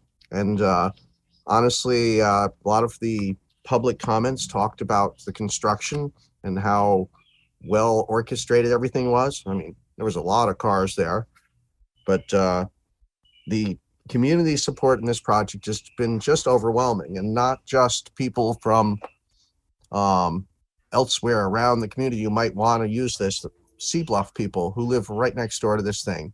Larry, I'll give you kudos, pats on the back. You've got so many fans there in Sea Bluff, and that's not easy to do when you're building something big right next to their house. Most of the supporters were also very long-time Encinitas residents and long-time Leucadia residents. I love the density is lower than it needed to be, and I love that it's scalloped into the hillside. When I look at the pictures, you know, it's funny, we just did objective standards, and we were trying to capture how can we make people do this thing with the varied roof lines and the varied materials and something that looks kind of exactly like this project. So this project is, I'm going to be pointing at it when I tell people what I want, because it's, you really captured the funky nature, and it wasn't easy to do. The artist lofts, the attention to details are so critical. I mentioned the varied roof lines and the materials, but what I really love about this as a residential project is the fact that it's linked with this commercial retail component. So all too often we say, you know, people shouldn't drive, you should live in your apartment and, you know, take bikes places. But if you want people to stay near their homes, you have to provide amenities near their homes. And here we're going to have a commercial and a retail hub. It's not going to be humongous, but there's going to be enough of the basic things where a lot of times you could just stay there. And it's going to link up. And the roundabout, I'm so super happy to see that roundabout there. When we did the original EIR for Streetscape back in 2007, we included a roundabout at Bishopsgate, which has since been put on pause due to issues with the property owners. But we also had a roundabout scheduled for a road called New Road, which is basically the entrance to this Morea Village project. And to see this here, and Larry stepping up and building this thing, we totally appreciate it. We need that roundabout. All too often, if you're going north, you miss the U-turn, and God damn it, you're in, excuse my French, but you're all the way up in Carlsbad. You're in the village before you can turn around. So we need people to be able to turn around and come back and enjoy Leucadia. And there's a reason now to do so. As you can tell, I'm a fan of this project. I think it, as somebody said, it checks every box. It really does. I mean, low cost hotel rooms, 19 affordable units, which comes out to a true 20.4%. People always say, how do people turn 20% into 15%? And that's because usually the density bonus units that are added to a project are not subject to a percentage of affordability. So therefore that's drags the 20% down of a big project if somebody maxes it down to 15%. So I really do love this project. I have a couple of concerns. Well, first off, the traffic is going to be an issue, and the traffic is going to be an issue regardless of what's going on. There's so many things happening around here. You know, what's going to happen up at Sheridan is going to be a shame. I don't think that's on Fenway Capital. I don't think that's on their purview. I think it's the city's issue. We're creating housing around here, and we're going to have to deal with that intersection in particular. I consider the mitigating factor that you are building all this frontage along the 101 and the roundabout is going to make a big impact, a positive impact in our region. And love the vegetated walls. You know, I'm glad, I'm certain we're going to be able to work more closely with the San Pasqual tribe. I agree with Attorney Gonzalez I think the union has issues. They want something in particular, and but as I pointed out, I've been vetting this EIR for over a year, and it's a strong EIR, and I found many of the points raised to be quibbling, and maybe a lawyer will disagree with me, and if they want to take this, appeal this to coastal or to council, they can certainly do so. But it's going to be my intention to support this project when it comes to a vote. Chris Ryan. Yes, thank you. So I am also very enthusiastic about this project for a lot of the reasons Kevin just noted. In particular, as a resident of Leucadia, so happy to see that my Leucadia neighbors are, for the most part, very supportive of this project. I did read all of the letters in support and not in support. And I think we're used to a lot of meetings where a lot of people from Leucadia come with very valid concerns about what's going on in the Leucadia neighborhood. And to find such a consensus here from most of my neighbors supporting this project, I think is just fabulous. I think it really says a lot about the applicant and all the work that they did in order to engage the community and to meet with members of the community and to make changes that were suggested, answer questions. So I think it really speaks strongly of the applicant's work and work ethic toward this project and making a project that does have such kind of overwhelming support of my neighbors. I would be remiss not to mention, as Kevin did, the obvious traffic issues that are going to be a part of any new development in my community. This in conjunction with other projects going on along La Costa and Vulcan, we know are going to create additional traffic issues. And I think what we need to do is continue to be active in working with the city to solve those traffic issues that we all know are going to exist with the addition of all these different housing developments. And I appreciate that the applicant is only building 94 units. I think that it could have been maxed out. The density bonus could have been maxed out. And so I really appreciate the efforts to make a project that is still, I think, I don't remember the exact words that were used, but say as few units as could be afforded by the applicant. So I really appreciate that aspect as well. I appreciate the 8 lower rate hotel rooms. I have to say I'm kind of interested to see how that's going to work in practice. I did have a briefing with Anna today and we spoke about that a little bit. So I'll be interested to see over time how that works in practice, but I'm very supportive of that. I feel pretty confident in Marco's responses to the union, the Carpenters Union. I did read their letter. I did read Marco's response today, and I did feel that his comments in addressing all of the issues in that letter were very good. I did also view the letter as kind of how Marco described when he spoke with us tonight about hitting on issues that they're putting forward in order to promote their goal, which I understand them doing. But I did think that Marco did a great job in addressing all of their issues and concerns. And I don't feel like I need any additional time in order to feel satisfied with the responses from Marco on that. Very happy about the roundabout. I guess Kevin said, I've forgotten to make my U-turn on Coast Highway 101 many times and find myself way too far. And also, I don't think that we should wait for streetscape. I think we just end up being in this waiting game if we do that. If we have a project that's ready to go now, one that looks like this, one that people are excited about, where I believe all the issues have been addressed, I think we go forward, and then the applicant works in conjunction with the city to determine how the timing works. And that's something that the city will work with them to figure out what the timing is as far as when streetscape does make it up to Leucadia. It's currently now in old Encinitas.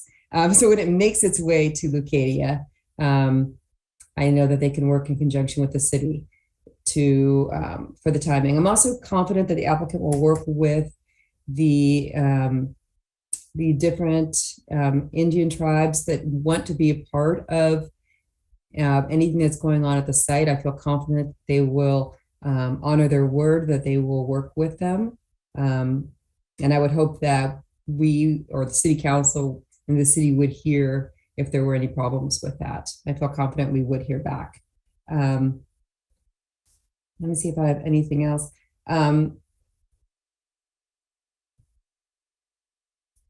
So, I mean, generally speaking, I am also in support of this project. I would like to move forward with it tonight and grant approval. And I think, as one of the first speaker mentioned, this is the gateway to Encinitas through Leucadia, the gateway from the north, the gateway from the east. And I'm really happy that we're moving forward and making the gateway something that the city can be proud of.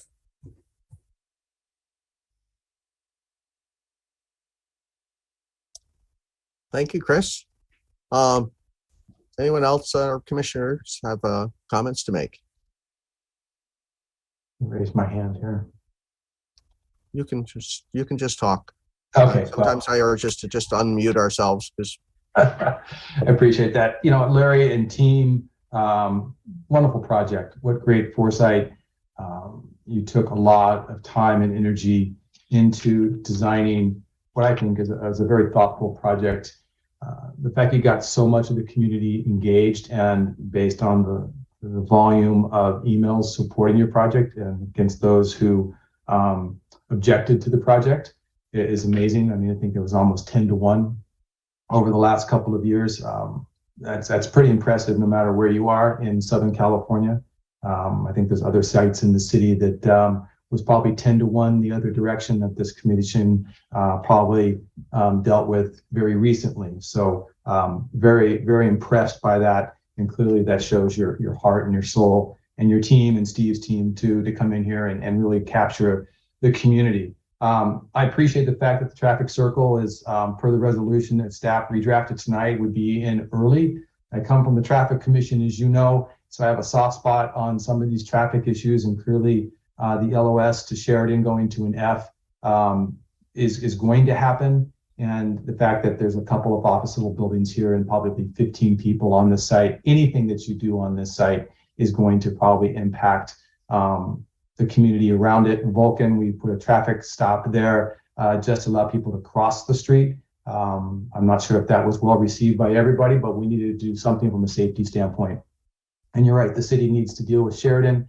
The city needs to deal with Vulcan. And to your point, I'm not sure if that's really your purview. However, access to your site, not even having a sidewalk, we're talking about getting people to enjoy your community. Bicyclists also, it's really challenging coming down La Costa Avenue, as you know, not even a sidewalk from Vulcan. We're on dirt paths to try to get to your site.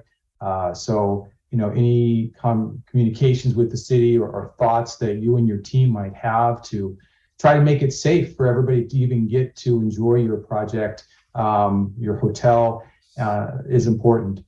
Access to the beach, I don't think your site has access to the beach, so I don't even know if the Sea Bluff access is a public access or not. So if you've already talked to Coastal Commission and dealt with that, I think that's already probably been discussed already at this point. So I'm not sure beach access is really relevant to this location. With regards to the birds, the site's been vacant for a long time, and I'm assuming during the EIR study, your biologist went and looked at the site. It's been fallow for quite some time, so if there were evidences of birds and terns, probably should have been picked up in the EIR by the biologist. So, taking a fallow site and developing it, if it's been fallow for many years, it still doesn't show any signs of biology. I think it's probably safe to say that it's probably not. It's really a good project. My thoughts are getting more technical in terms of some height and some setbacks, and we can deal with that later with maybe staff or maybe your team. If your architect is on, we can talk about some of the design elements associated with the project. But it's a wonderful project. It's well thought out. The affordable housing component is really important to the city right now, and I think you guys have done a wonderful job, the best you can in the challenging times to limit the density and to give us as much affordable housing as possible. And that's pressure on the city from the state, as you all know, and you guys have done really well to maintain the integrity of the site. So thank you very much for a well-designed and well-thought-out project. I too think it's wonderful. Excellent. Thank you, Bob. I have a point of order from, I want to ask our secretary. Now, we have possibly 1 or 2 votes here because we have a vote on the project and we have a vote on the EIR and the statement of overriding considerations. Is this 1 vote or do we need to split this into 2? If I can just confirm with the city attorney, I believe that it would be 2 separate votes, 1 for the adoption of the EIR and 1 for the project, or can they combine them together? You're muted. The better practice would be doing 2 separate procedural votes. Okay, that was easily answered. Thank you. Concerning the project itself, let me see all of the things that incorporates the boundary adjustment permit, the coastal development permit, the design review permit, and of course the multi-permit that links it all together. I'd be open to a motion. If no one else wants to, I'll take a stab at it. It's simple. I still have some comments or some questions. Okay, well, Bob, keep going. Keep going then? Okay. Yeah. All right, so I'll pose this to the applicant. Building 6, 40 feet, if you could, Larry, could you pull back up, or someone on your team, share screen and bring back up a ground level for building 6, where you're asking for a waiver to 40 feet, and also building 4 to 40 feet. So my first question is to staff, is that within guidelines under the density bonus to go to 40 feet? And is there an example in Encinitas on the 101 that goes to 40 feet? The applicant is within the rights to request that height under the state density bonus law. And I am not familiar with a current building that is at that height. Yeah, I can't think of one along the 101. So the new buildings on the 101, I'm trying to think, 2 over by Union Tap House, there was the 2 unit, there was units above retail on the west side of the 101, I guess that's H or I Street. And then I think Keith Harrison built the Compass building. Are those, anybody give an idea? I'm just trying to get some understanding of scale. So Bob, can I answer that maybe? Please. So I think to answer your question, I mean, first keep in mind, we specifically designed this with different size buildings, so that it wouldn't feel like a mass. So what you could probably relate this most closely to would be maybe Pacific Station, but yet if Pacific Station had a much smaller building, where Wells Fargo and Encinitas, So if you just pictured that with one smaller building and then a single story next to it and a 2-story next to that, like instead of being a wall of buildings, this is kind of one at that level, and then you have a single next to it and a double next to that. And that was the idea, was to have a lot of different sizes. The reason this building is where it is, we had to try to figure out how to get the units on the site to make the project financially feasible. And so the ground floor of that building 6 is retail, and we need to have retail heights for the commercial space. And then we go 9-foot ceilings in the apartments above, and just the math gets us up to that height. So we're at the standard retail. Otherwise, if we make our retail ceilings too low, now we're not going to be attractive to retailers there. And then if we, which is 14 feet for retailers, and then we have the the apartment heights of 9-foot ceilings with the floor in between, and then you have the parapet above, so that equipment, HVAC equipment and other isn't visible from Coast Highway. And the math has to get you to that level, and that's the only way we can get the units that we need and the square footage and the heights that we need for the retail. So the 40 feet goes at the top of the parapet, and you're hiding the package units on top? That's right. So based on the height and the angle, if you're walking you probably have to go to the east side of the 101 to see the package units? I'm guessing you may not see them from the east side either. We had to do that at the hotel too. We had to screen and make sure you don't see the package units from Coast Highway. And right. I can't be sure how far away you have to go, but I don't. Yeah, you dealt with it before. I'm just trying to get an idea of the height. And so staff, is the 40 feet measured from grade? That is correct. Adjacent to the wall, the building wall. And the same measurements for the buildings in the back, 7, 8, 9, 10. Is that measured from the grade of the ground, or is it from the top of the podium? So that structure has 2 basement levels that meet our basement definitions. This was the site, because of the topography of the site, they were able to comply with our basement definition. And therefore, it is measured from the adjacent grades on both sides of the building where the grade exists. So go ahead. Okay, so simply then, how high, Larry or Anna, are the buildings in the back from the top of the parking garage to the top of the parapet? The buildings in the back, yeah. Yeah. And do those require any sort of waiver at all? Those are 34 feet. And Anna, do those require a waiver? Patty, are those the structures? I'm trying to. They do not, Anna. Those buildings 7 through 10, the residential, comply with the height requirement. Thank you. And just so you know, Commissioner Prendergast, we intended to. We could have gone higher on these buildings, but our goal was to not go, to be aligned with the sea bluff rooftops behind, so that it was just we didn't, both from a light plane and also from views, keeping them, so, we didn't want to bear down on the sea bluff people. So we also lowered our site by 17 feet. When we dig out, we go 17 feet down and then we go up from there. So the top of our roof line is the same as, roughly the same as the top of their roof line. Okay, that's helpful from a scale standpoint. Is just knowing that you're not casting. Clearly you've talked to sea bluff people for 2 years. You're not casting the evening shadows on the west, so you've done that already.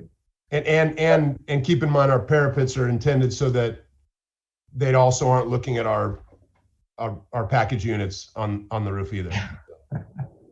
Understood. Question for staff in terms of the greenhouse gas mitigation. Is this project subject to electrification under the new building codes? Yes, it actually is one of the first buildings that is subject to that, and will be probably one of the most energy efficient buildings in the city. That's amazing. Well done, team. That's great stuff. And is that factored into the calculations that were in, some heavy duty math in the EIR? It is. Yes. Yeah. It is. Yeah, we were actually conservative, if anything, in that we assumed all electrification for the housing units, but the restaurant uses, the slice of pizza place, et cetera, can file for an exception if they need to use gas. And so we assumed that some of the restaurant uses would actually use gas, which then creates a higher level of greenhouse gas emissions. We want to be conservative there, again, knowing that people are coming out of and arguing against some of the assumptions that were used and whatnot. I'm getting into the weeds here. Are there solar panels set for the project? Is that a requirement now? And will there be panels I'm looking at your Steve's design or the team's design. So will there be panels on every building, or is it just on a couple of buildings? Again, I'm sure that's factored into your greenhouse gas calculations too. Yeah, likely every building. Yeah. Okay. I think I could go on and on, Larry. You know me, into the weeds, and I'm sure Anna saw my 100 questions. But I think you guys have answered quite a few of them. Oh, if you could scroll down to the site plan where you have you're requesting a waiver for a 0-foot setback. I think it's on parcel 3. You're asking for a waiver down to 0 feet. And I was trying to get a visual of where that is. And I'm sorry if I don't know your plans as well. Do you want me to try to share my screen? Sure. Yeah, I'll go off mine. Yeah. Okay. Okay. Let me get to that page. That maybe if Steve's not on, he'd probably know it. He sleeps with these. Yeah. I'm going to try to zoom in here for you. So you can see building 3 has a not seeing anything. I don't think you're sharing your page.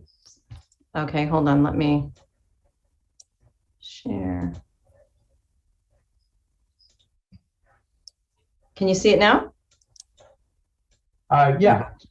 It's loading. Yeah. We see your presentation.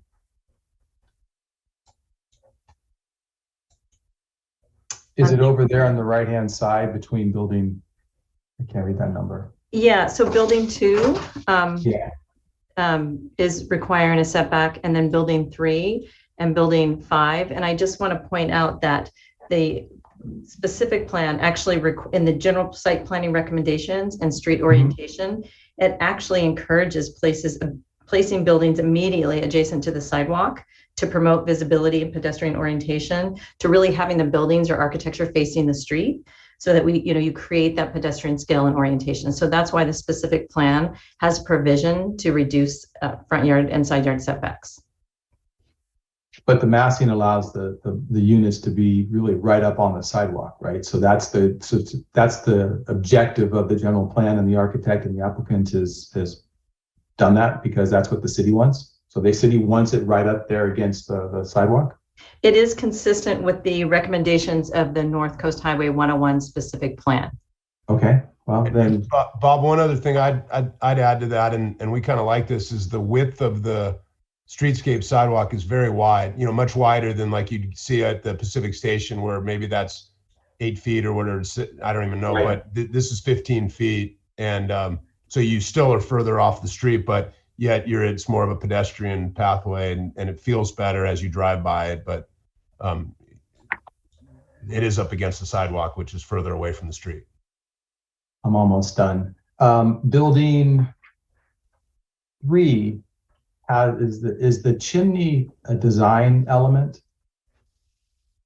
Yeah, it's a design element and a screen for, we're anticipating that a restaurant will go in there and probably have a vent, right. A hood with a vent coming out. And so we kind of created we think it's also, like the marquee element to the project, and, that'll be very attractive looking when it's done and funky, but it also will cover that, whatever mechanical that has to go up there.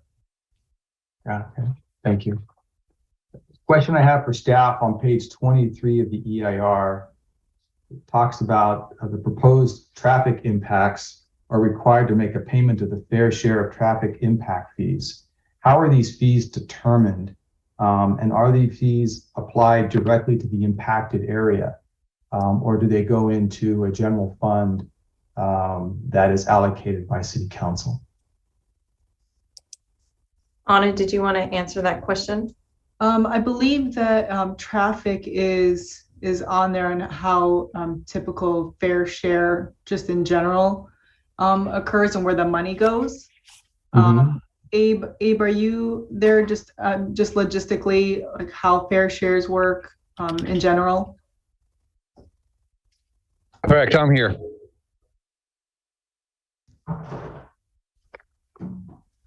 Anna, Yes. I can answer that. Sure. Good evening, Chairman Doyle, commissioners, and members of the public. So about the fair share, actually the fees deposited to the mitigation, traffic mitigation fee shall be used for the construction and reconstruction of circulation element, the streets, and the traffic facilities. So basically all classified roads of the city will get the fair share and the traffic mitigation fee. And basically it depends, how to calculate that. It depends on the different kind of improvements. But for example, for the fair shares at like a traffic signal at an intersection, it would be the percentage of the added traffic over the existing volume there. So, for example, it may be 5%, 6%, 3%. It depends on how close the intersection is to the land use. So the measurement of 1,173 additional ADTs that was spoken into it was mentioned in the EIR.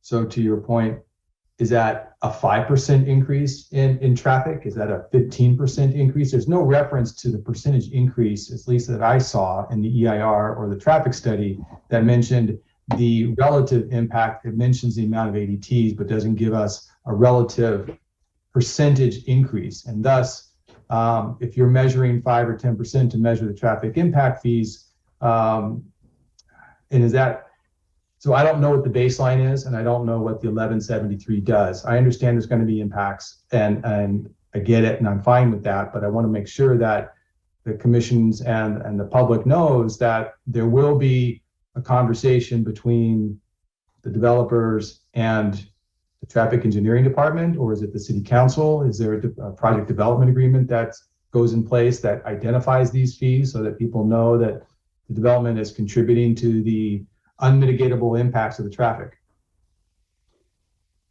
Let me add. Abe, you muted yourself. Am I muted? You're there now. Okay, so there are two separate fees that we're talking about here.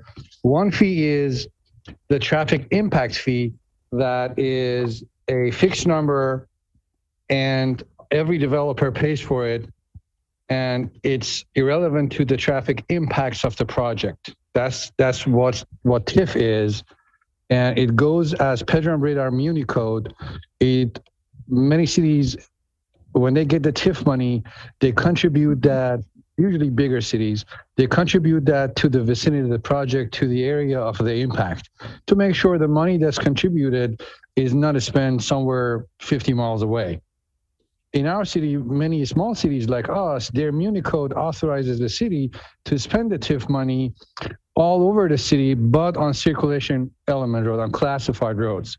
So this road, based on the number of units, this project, based on the number of units it has, based on the type of land use it's being used, type of business, pays a TIF, goes to the city's general fund, and then it goes to that TIF account. There is a traffic impact fee account. It's not general fund, it's specific to traffic impacts. And then the city is allowed to spend it all around town, but on circulation element and transportation facilities. So that's the first part of the question. The second part of the question, where it's about the fair shares or the fees associated with the impacts of the project. Those, in this case, those fees associated with CIP project, if we have a signal that's being planned and designed for Vulcan and La Costa intersection. If we are thinking about adding a roundabout at Sheridan and La Costa, this project has to contribute a fair share toward it. Those fair share are being waived today for this project because of the overall public benefits of it and because of the fact that a new roundabout is being added to 101. So if you're looking for the exact number of how much that fair share would have been if we wanted to do the math, we can do the math, but it would have been a small, that's the percentage that Pedram is talking about. When we want to calculate that exact amount, we say, okay, you have to pay a fair share toward the signal at La Costa and Vulcan. That signal would cost the city $400,000. You're adding 5% to the traffic of Vulcan and La Costa intersection. So you got to pay $20,000, your fair share toward that future signal at Vulcan and La Costa. Now, these different numbers will be added together, but the staff are confidently sure that the fair share, the city is basically not losing money. The contribution of the project to the city with building this roundabout is above and beyond those potential fair share calculations for those potential projects at the city. Thank you, Abe. I appreciate that. And because traffic was many of the concerns expressed by the constituents, traffic was a big concern. I appreciate your sharing with us how that works. And again, Larry, I appreciate in the team and the application to do the roundabout. Just want to make sure that people understand, people listening and the committee and the record, that traffic and safety of pedestrians getting to and from the facility is important, and that's how it all works. So I guess once this gets going, then the council member Kranz and the city council and others will be the next phone calls to make about fair share and where that money is going to go. So it's probably not the purview of this commission, but I think citizens need to just kind of follow up with their council members once it gets settled. So thank you very much, Abe. Appreciate that. Thank you, Bob. Susan, I see your hand up. Well, I think also the city has to pay some of those fees to the state for roads like Coast Highway 1, which is a state highway, right? So there's, it can be split up sometimes.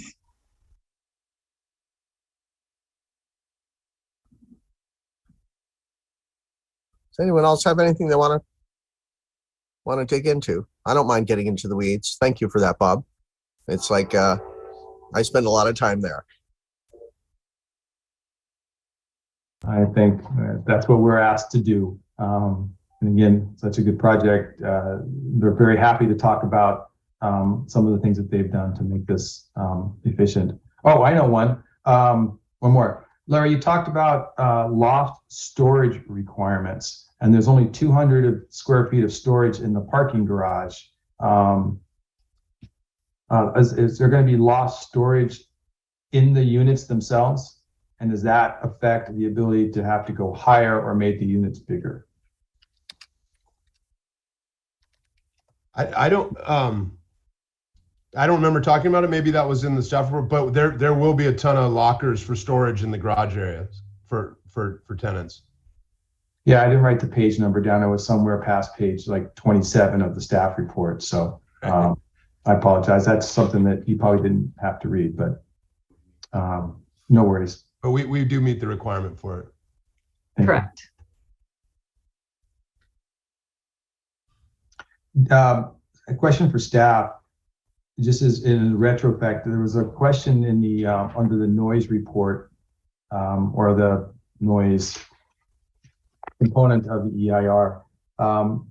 Has anybody ever gone back and measured the noise from the hotel against the original plan? And if so, is that on record that the public can go view? I'm going to ask Bob Stark to answer that question because we did remodel the noise analysis. So if Bob, you could, if you're aware of that. If that well, I think Commissioner Prendergast, I think you were asking about the noise study for the resort hotel that's completed and whether so that I don't know. I wouldn't be privy to that personally, and I know as just matter of reality, cities typically do not go back and try to validate or verify that the traffic study was accurate after it was built. The cities are tasked under CEQA with making a good faith effort to try to understand what the environmental impacts would be. Certainly if there was noise complaints that came into the city, I think that spurs the city to go and investigate that. I know I did oversee a noise report for the resort that was focused solely on outdoor noise issues, with if there was a wedding and the DJ and things of that nature, and demonstrated that there wouldn't be. I don't know if there has been noise complaints. We have a very unique situation there as it goes with mitigation, which is there's a volume knob. So if you have outdoor music or a DJ, it can be turned down to measure that it is below the threshold. But I'm not aware of any subsequent to the hotel beginning operations, if there have been additional noise studies to verify the levels are being met currently. So that's a requirement to make sure that they're quiet as part of their operations, yet this is just probably a question for the staff. No one ever goes back to find out if they really are quiet. So we have to make him build, small, double pane windows, and we make him do all these different things to mitigate the noise, and that costs money. And yet we don't go back and find out later if it actually worked. Seems like a lot of money to be spent on both the EIR and the applicant. We could probably put money doing something else if we never go back and cross-check. It's much easier to validate for internal noise levels. So we do know if you have double pane windows, it will reduce noise transmission by X amount, and that will result, definitively in an indoor noise level that's acceptable to the city standards in the ordinance. Outdoor noise levels are guidelines, and there are goals in the general plan to maintain noise levels in residential areas versus open space areas, and that's a goal to strive towards.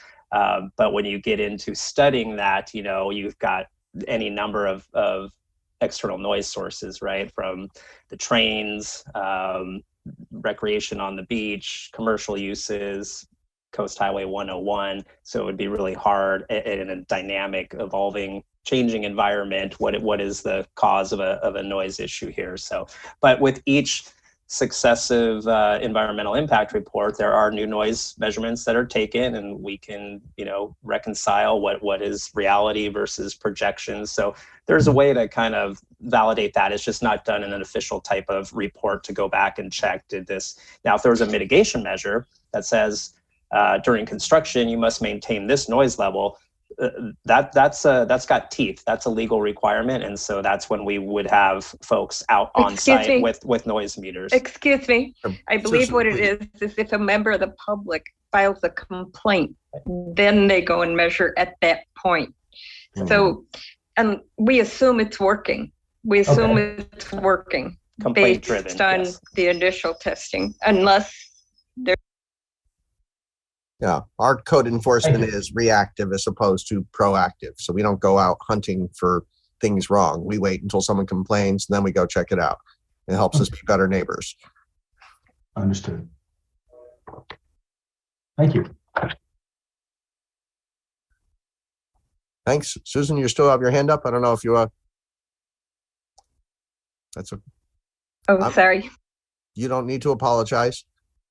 As we push on if we remain in Zoom meetings, I'm going to request that we periodically go where we all go on mute and be free to interrupt each other. I find it's periodically works. I think we're running out of comments on this item.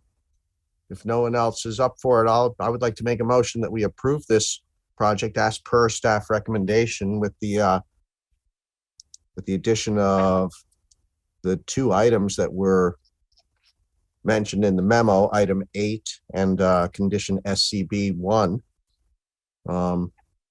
Did we have anything else that we would need? Chris, I see you got your hand up. You want I have my hand up to second. So we have a motion and a second. Is there any discussion on this item? If not, I'm going to ask we call the question. All right, Chair Doyle. Aye. Dalton's not here. Commissioner Sherrod? Aye. Commissioner Ryan? Aye. And Commissioner Prendergast? Aye. Okay, so the vote passes 4-0 with Commissioner Dalton recusing himself. And Chair Doyle, for the record, there are two motions before the commission. I take it the first motion was for the first two resolutions before the commission. I take it the first motion was for the first resolution. You're going to do another resolution for another motion for the second resolution. So our vote was for approval of the project, and the second vote, I'll need a motion to approve the EIR along with the statement of overriding considerations. Can I get such a motion? Pretty new at this. Lost my my agenda. I've got too many things open as usual. I keep adding screens to my computer. Chris? I can try. Let me get to my correct thing too. So I will make a motion to adopt the resolution to certify the EIR, adopt the finding of facts, and adopt the mitigation monitoring and reporting program, and make the findings of statement for overriding consideration. Is that it? That was it. I'll second the motion. Thank you, Bob. Call the question. Chair Doyle? Aye. Commissioner Sherrod? Aye. Commissioner Ryan? Aye. And Commissioner Prendergast? Aye. Okay, so it passes 4-0 with Dalton being recused. All right. Well, thank you very much, everyone. If I haven't, I'll close public comment on this. Thank you, Larry. And it's going to be another wonderful project. I can't share how happy we were with how the hotel turned out. And you're just you're a good neighbor. And this project is going to be a big boon to our community. So thank you. Thank you very much. We'll make us all proud with it. Thank you. Yep, we'll come and give you hell if you don't. Okay. It is just coming up on 8:30. I'm gonna propose we take a short break, say till we reconvene here at 8:40. Would that work for everyone? Yes, yeah. Thank you. It's like 12, 13 minutes or so. Thank you. We're adjourned for 12 minutes. See you all soon. Thank you.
back to the coal mine, dude.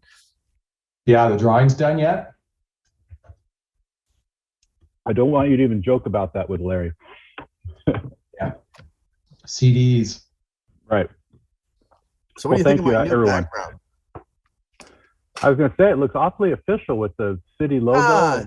I spoke in front of council last night, and everyone's got the same blue background. It looks so pristine and clean. I wanted something similar, but because everyone's been looking at my garage behind me, I'm not going to turn it off. And I thought it was a little too clean. We needed something with coffee stains on it. So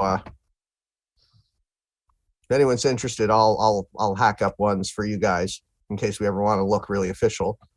But the blur background works well for some people.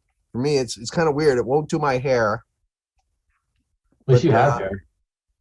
At least you have hair. Honestly, if you got a different view, I know that I hate looking at myself, looking at video where I'm speaking in front of council, standing at that little podium, because the camera is perfectly placed to see this really shiny spot. From a certain angle, as I appear to have lots of hair, and I certainly have tons here, but there's a spot that you can't quite see, and that's all right. Yeah. My wife won't let me go down to the buzz cut yet, but it's coming one day. It's an easy way to go. It takes about 10 minutes at the barbershop and you're all good to go. Yep. But what can I say? My dad lost his hair one by one, all scattered across his head until when he was 90 and he passed away. He still had a full head of hair. It was just, you could see right through it. So I expect the same things will happen to me. Let's see. We've got, we pretty much have everyone here. Let's see, our lawyers here, Anna's here. Jennifer Gates is here. Hi, Jennifer. I'm gonna gavel this meeting back into order. Thank you, everyone. And we'll jump straight into it. Next up on our agenda, we have item 8B, which is the SB9 Policy Implementation Ordinance. This is policy number 51990-2022. And this is a study session by the Planning Commission to discuss implementation regulations for urban lot splits and 2-unit residential development under Senate SB 9, Senate Bill SB 9. And I'm going to pass this over to Jennifer Gates. Knock it out of the park. Tell us what you got. Thank you. All right, I'm Jennifer Gates, Planning Manager and Project Manager for SB 9. So I am going to have a presentation for you guys. I think, Bob, I'm not sure, you had a chance to look at any past meetings at City Council or our joint Planning Commission City Council meeting that we had on this topic yet? Not yet. Okay. On SB 9 specific, I'm aware of the SB 9 and SB 10 and some of the issues, so I'm looking forward to your presentation. Okay, so I'm going to go ahead and do the overall, again, presentation about what SB 9 is for everybody, and as a reminder, since it has been since March, and then also show you some pictures now. We have those ready for you guys, and then Steve can tear them apart. All right, here we go. Okay. Once I remember how to play a slideshow. There we go. Oops.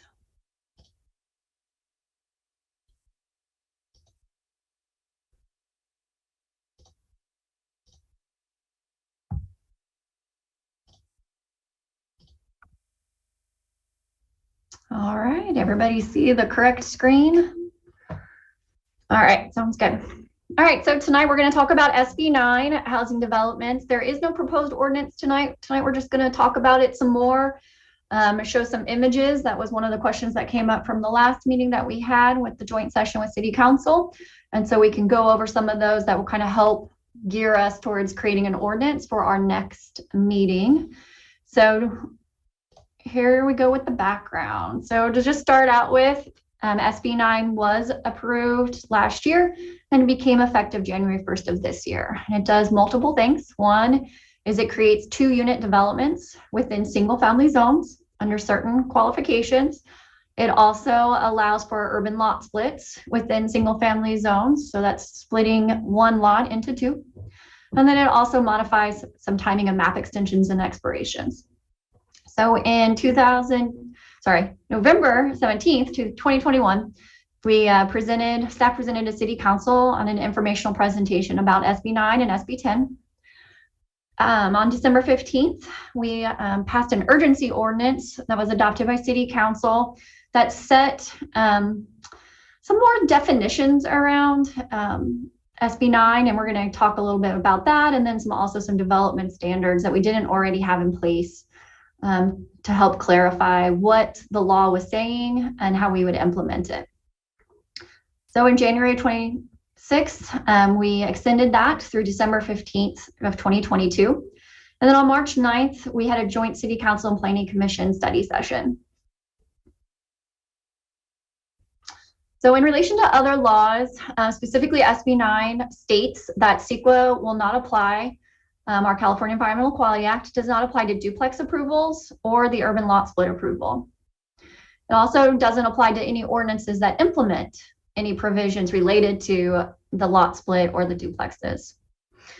The Coastal Act will apply. However, we cannot hold any public hearings that are required for coastal development permit applications. And then also it states the Housing Crisis Act, we know it as SB 330, does apply. And these are basically that are any of our implementing ordinances. We can't reduce the intensity of the land use or set any other further reductions in the zone, but we can set some other guidance. But of course, it has to be objective, and it also will be subject to permit streamlining at completeness deadlines. So for the 2-unit development, so what projects would qualify? Specifically, everything that is a single-family residential zone. So when we looked at our zoning use matrix, it is all the zones that allow only single-family development. They do not allow duplexes currently. And so these are all of our rural residential through single-family residential RS11. I will state that, just to clarify, there are a couple of zones in the Encinitas Ranch specific plan, as well as the North 101 specific plan, that are single family designations. And so those would also be within these. And those are considered R3, R5, and R8 zones. So also, parcel must meet location requirements. So a property cannot be prime farmland, which we don't have any designated prime farmland, cannot be in wetlands. It cannot be an identified conservation easement area, and it can't be an identified habitat for protected species. We do have wetlands, and we also have conservation easements in the city on properties. We've already had some individuals come forward asking for SB 9, but they have conservation easements, or there's a habitat. And so we also don't necessarily know in some cases if there is habitat for protected species on some of these parcels. Some of these parcels have not been developed, or maybe portions of them have never been developed. And so we will have to require special studies in relation to that to make sure that there are no habitats. Also, property cannot be within a very high fire zone, a hazardous waste site, a delineated earthquake, or a 100-year floodplain unless they meet specified requirements. And that was one of the questions that was asked last time, is about the fire safety. And so we did supply that for you, and it's in your staff report, the actual sections from the building code on fire safety. I'm not going to go over those today, but I provided those to you. Today, I wanted to focus on development standards. So here's a map. This map is not, I realized today, does not include some of the Encinitas Ranch and the North 101 corridor zones. So I am going to have to update this, but this is also just for informational purposes. It does identify what we have identified as a city as a very high fire zone, some other sensitive areas where studies may need to be done for habitat or wetlands. We do have some wetlands identified and our floodways as well.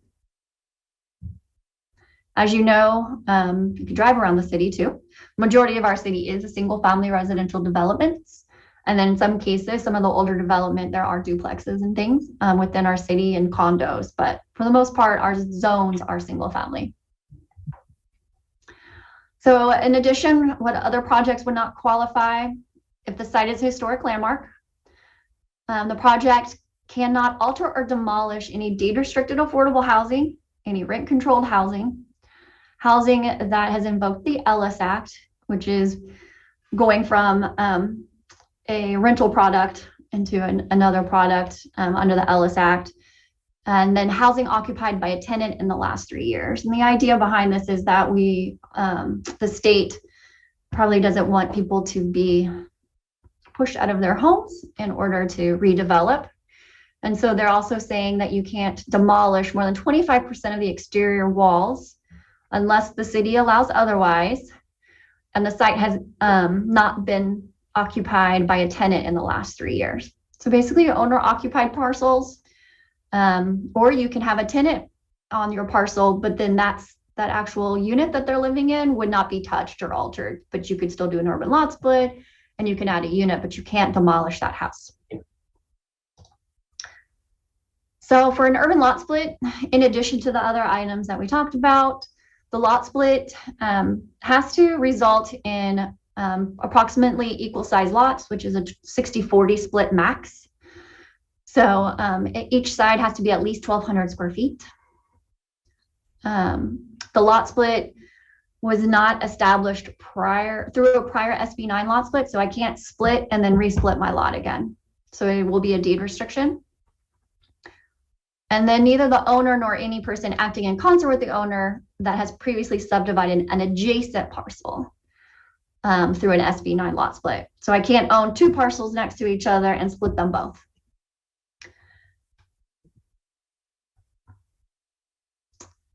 So what does that concept look like? So this is an image that we found on Association of Bay Area Governments.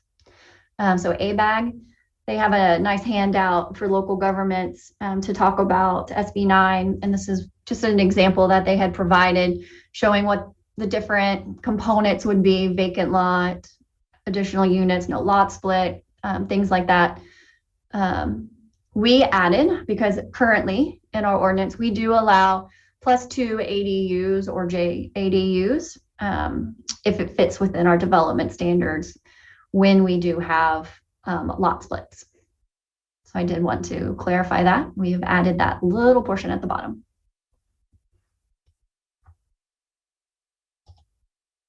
So our urgency ordinance 21-25 provided definitions on a number of words that were not defined in the state law, including common ownership and ministerial and adjacent as they pertain to this ordinance. Also, the number of units, we identified that it can be no more than 2 primary residential units per lot. So these are the single family homes. And then the units may be incorporated within an existing unit or an accessory building, and or increase the size, or maybe attached or detached. And that 1 ADU would be allowed per primary unit on a lot. And that parcels that would propose both the 2-unit development as well as an urban lot split, that the ADUs will be permitted if the objective standards are met. And I'm going to show you some examples of what that looks like. In addition to the development and design standards, we state very clearly that it has to meet all of our objective zoning, subdivision, and design standards, and also that the single family zone property does not allow, if the single family zone property does not allow for 2 single family units, that the 800 square foot single family unit with 4 feet rear and side yard setbacks will be permitted regardless of those development standards. And I'm going to show you an example from RS 11 as well. And then the parking, in accordance with state law, you can only have 1 parking space per unit unless it's within half a mile distance of a high quality transit corridor or a major transit stop. And the only transit stop that is considered high quality is going to be the train station here by City Hall.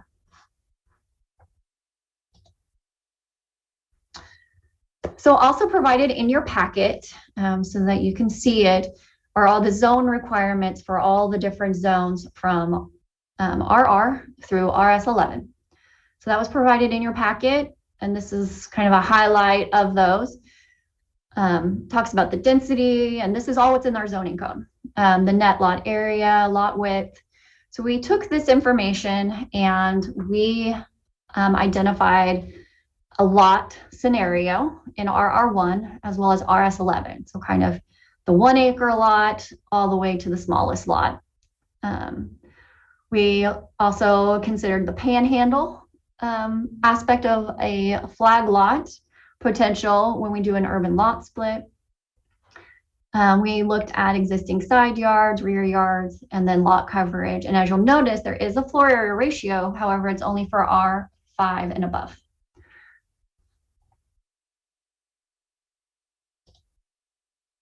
So the first one we're going to talk about is RR1, which is rural residential. And again, this is one of the larger lot sizes. So the net lot area we look at is 1 acre. So lot width we look at is 110. So if you were to create a lot today that met all the zoning requirements, this is what we were going to look at. I will say a lot of the lots in the city are not going to be this standard, but my example is going to be a standard lot as if I was creating it today. So this is what it looks like. Again, R1 is large.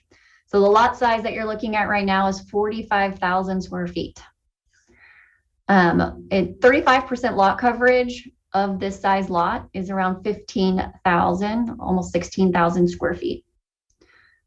The other aspect that I want to say that is highlighted in here is that the median lot size for this zone is just around 1 acre. So we did isolate as well as we could in GIS all the different parcels in all the zones. So in all these zones added together, we're looking at around a little over 14,500 parcels. That doesn't exclude all the parcels that have easements or are in sensitive areas or sensitive habitat or wetlands or floodways. We just collected all the information. I did not exclude anything from it because every site, we still want to do site understanding of the site itself and through a separate analysis. So that being said, we did look at what the median lot size would be for these different zones. And so again, this lot, in RR1, our median lot size is about 1 acre. And there's 5,403 parcels in the RR1 zone. All right, so what does a 2-unit development look like on an RR1 lot?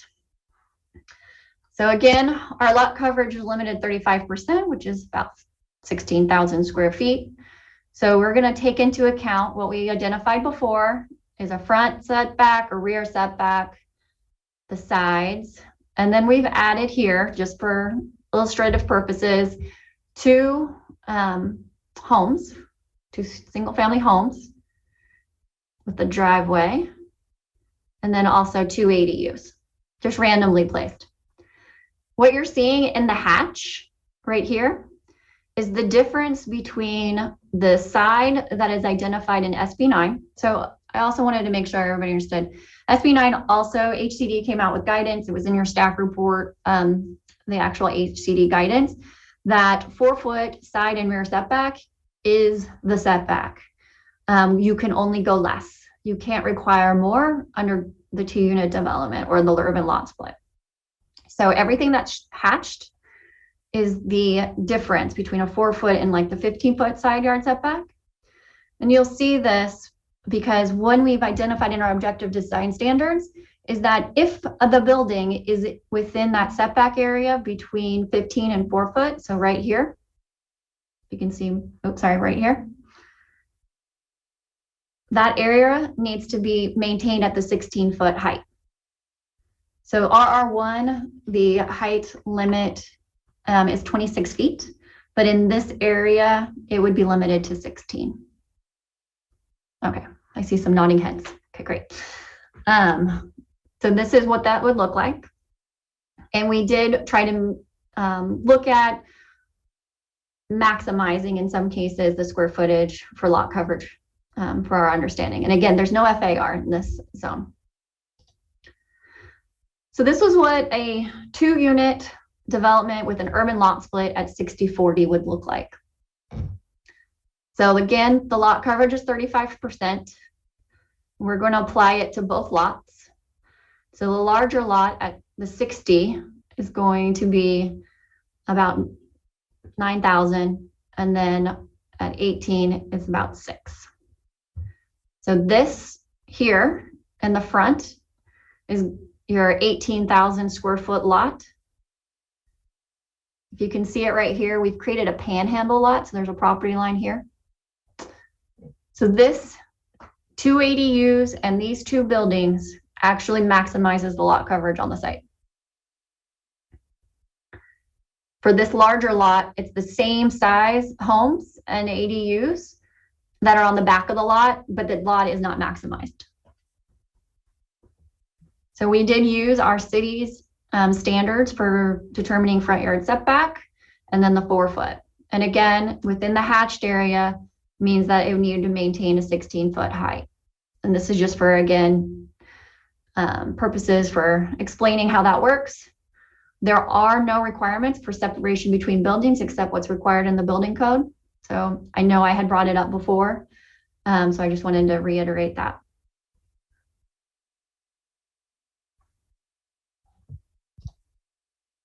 All right, RS11.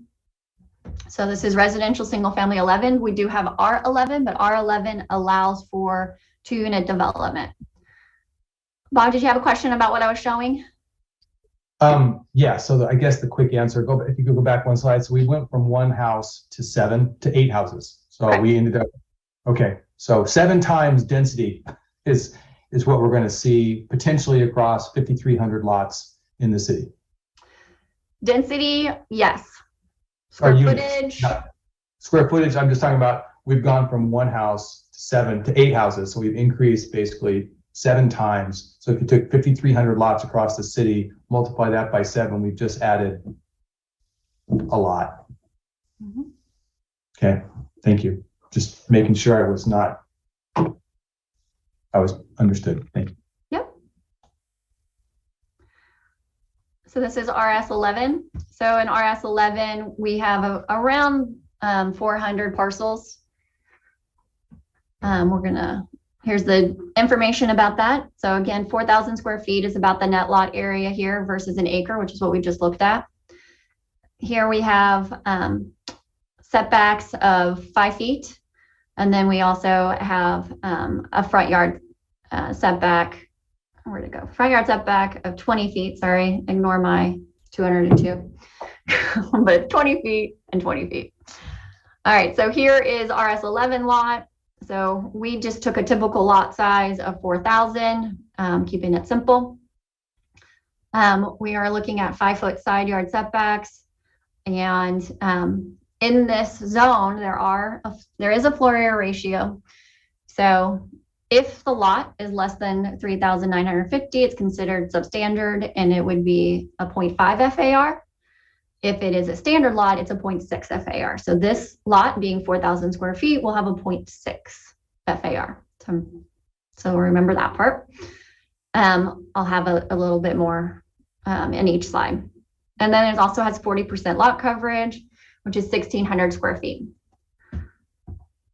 So here you see an 800 square foot footprint of a building, and then the setbacks.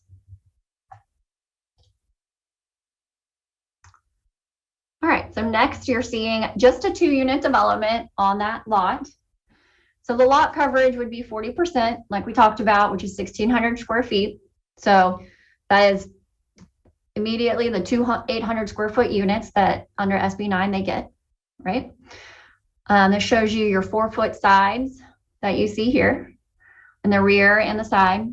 And this is how we're gonna get the two 800 square feet. It's gonna have to go into what would have been the rear setback. We are still proposing a height limitation of 16 feet. It's currently being proposed to continue within that setback area. The FAR is going to be 0.6 because it is a standard size lot, which would be 2,400 square feet. So that means there's an additional 800 square feet allowed on this lot under the code. So I've got 2 800 square foot homes, and then there'll be another 800 square feet that could be added on a second floor of these buildings.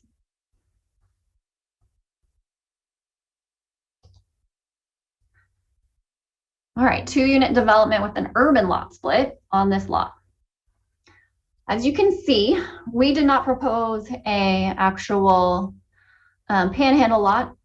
For illustrative purposes, we just did a driveway. And in this case, it needs to be a shared driveway would be 16 feet.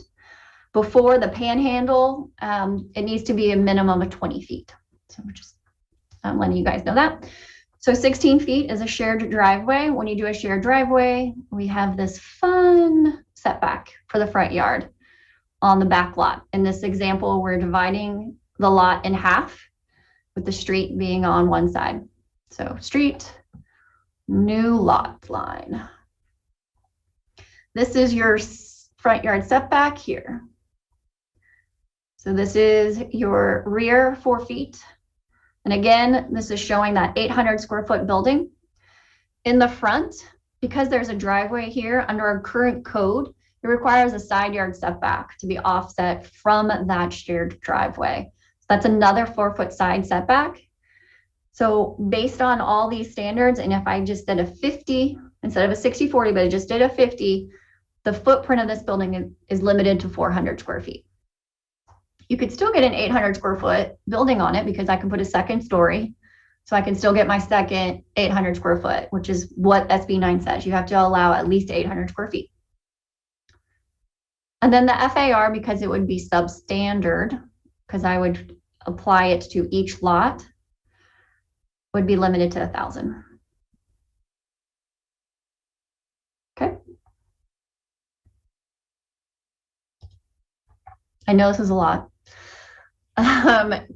So this is another version of that same lot because we were curious. Could you split it in half? What would that look like? How big would you get? So this is a 2-unit with the urban lot split. Again, 50%, so right in the middle. If we were to do the 4 foot sides and the rear, how wide could that building be? And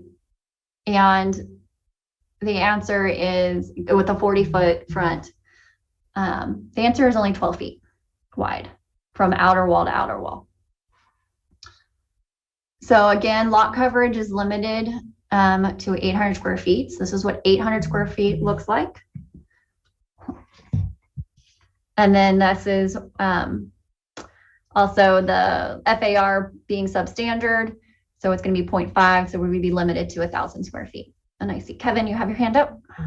Yeah, thank you, Jennifer. I'm looking at this, the graphic you've got up right now, and it makes me think of the Cardiff lots, which when we do those, I think those lots are 50 feet wide. So we have, and in those zones, we allow a 0 lot line for duplexes built next to each other. And how you read my mind. Okay. Well, it was so obvious. You gave me this picture. Why don't you carry on? Next. Oh. Ta-da. Okay.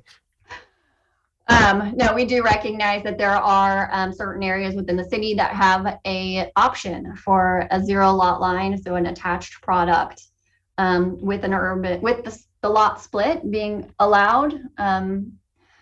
We would propose, and this is what's kind of come up here when we have our discussion, is do we want to allow less than 4 feet on a side yard setback in certain instances, such as something like this, where our width lends itself more to an attached product.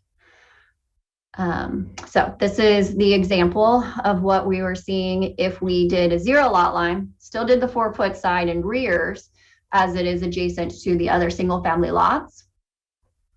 and the 20-foot front, they would both have their own access or maybe a shared driveway. We didn't draw those in the sense of one driveway touching the other driveway, not necessarily shared. You also, just to remind everybody, the parking in these areas, in SB9, it says 1 per unit, and it doesn't have to be covered. So our ADU regulations also say 1 parking space, and it doesn't need to be covered, and they can be in tandem. So with that being said, this one is showing a 800 square foot house, and then 2 ADUs. These are small ADUs, 400 square feet, which I lived in for a number of years. And the other aspect of SB9, when you don't have an urban lot split, is that we are following all the ADU regulations from the state. We do have the ability to modify ADU regulations with an urban lot split because it specifically states in the state law that we do not have to allow ADUs, but we do have to allow 2-unit developments. So we could say an ADU, or they could have called this another unit, and then you get 2 units within that site. So I just wanted to put that out there. This is greater than the FAR standard of 1,000 square feet.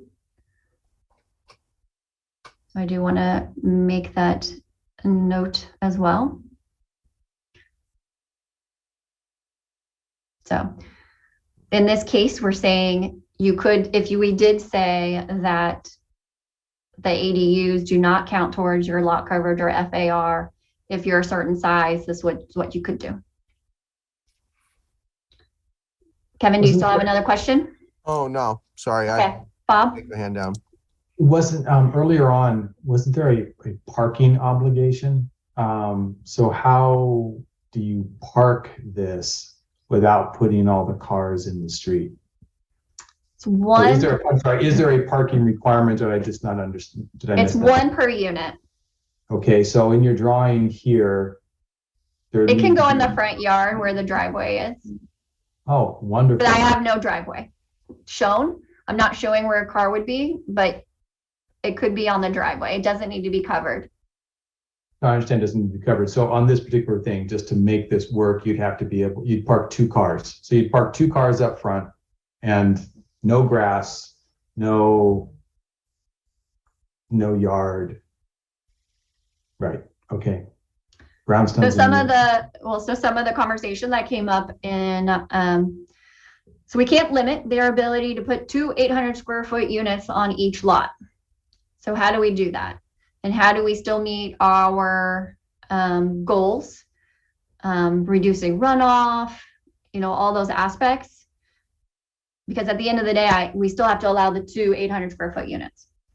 So. But yet your runoff, you have no grass, so everything runs into the street. So how do you balance the obligation of the units versus violating possibly 20 other city codes? So we do have to look at what is in our codes as objective, and then also look at the opportunities to set other standards that don't impact the ability to put 2 800 square foot units, but maybe require a certain percentage permeable surface on the lot. So then because driveways can be permeable. So there's other options out there, and it's our turn to get creative. Any other questions before I move on? Okay. All right, so next we're going to talk about policy considerations. So what standards can we apply to 2-unit residential development? We can allow ADUs and junior ADUs. We don't have a choice. We have to.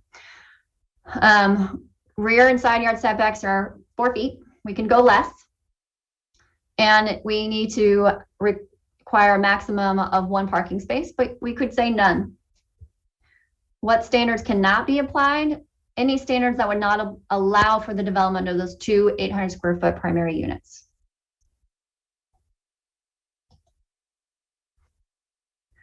All right, for urban lot splits, we can require the needed provisions for easements for public services and facilities.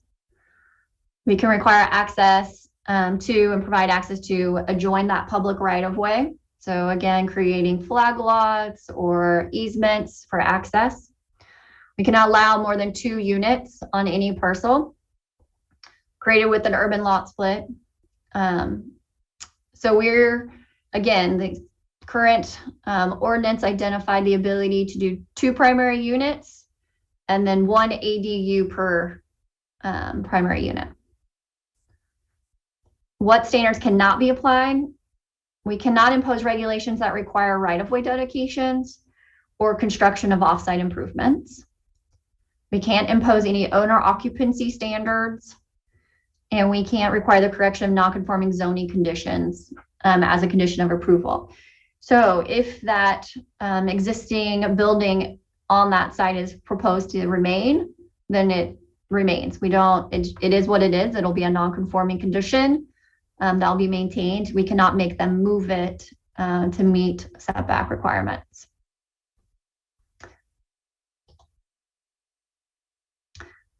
It's not on one of these slides, but just a reminder, with the urban lot split, there is a 3-year owner occupancy requirement of one of the lots, but you can't require it for all of the lots.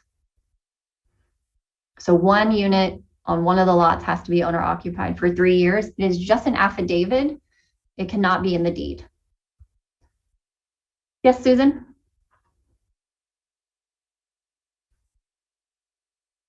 Susan? So did the units that are built after the lot split and you're building the units, right, and you're approving it, they still have to have the open space requirement, floor area ratio, things like that? Do they still apply? Yeah, so that's what I was showing in the images. When we can apply them and not limit the ability for a property owner to put 2 800 square foot homes, those standards will apply. So it's lot coverage, not open space, but lot coverage. And then also the FAR, and that's only in zones R5 to RS11. So FAR doesn't apply in zones R1 or 2, 3? No. Wow. Okay. Steve? The 3-year residency, is that before the lot split or after the lot split? It's supposed to be after the lot split. It'll be part of that affidavit that they intend to live there for 3 years. Thanks. It's signed with the, it'll be an affidavit that's signed with the approval. And what's the penalty if they move? I mean, people are just going to build it and move away. I mean, it seems kind of silly if you're not going to deed restrict it. I know you're not making the laws, but let's be clear. They're just going to build it and move. That's one of the items that was brought up at the Planning Commission and City Council joint session, and I'm still needing to talk to legal counsel more about that, and I'll present that when I present the ordinance.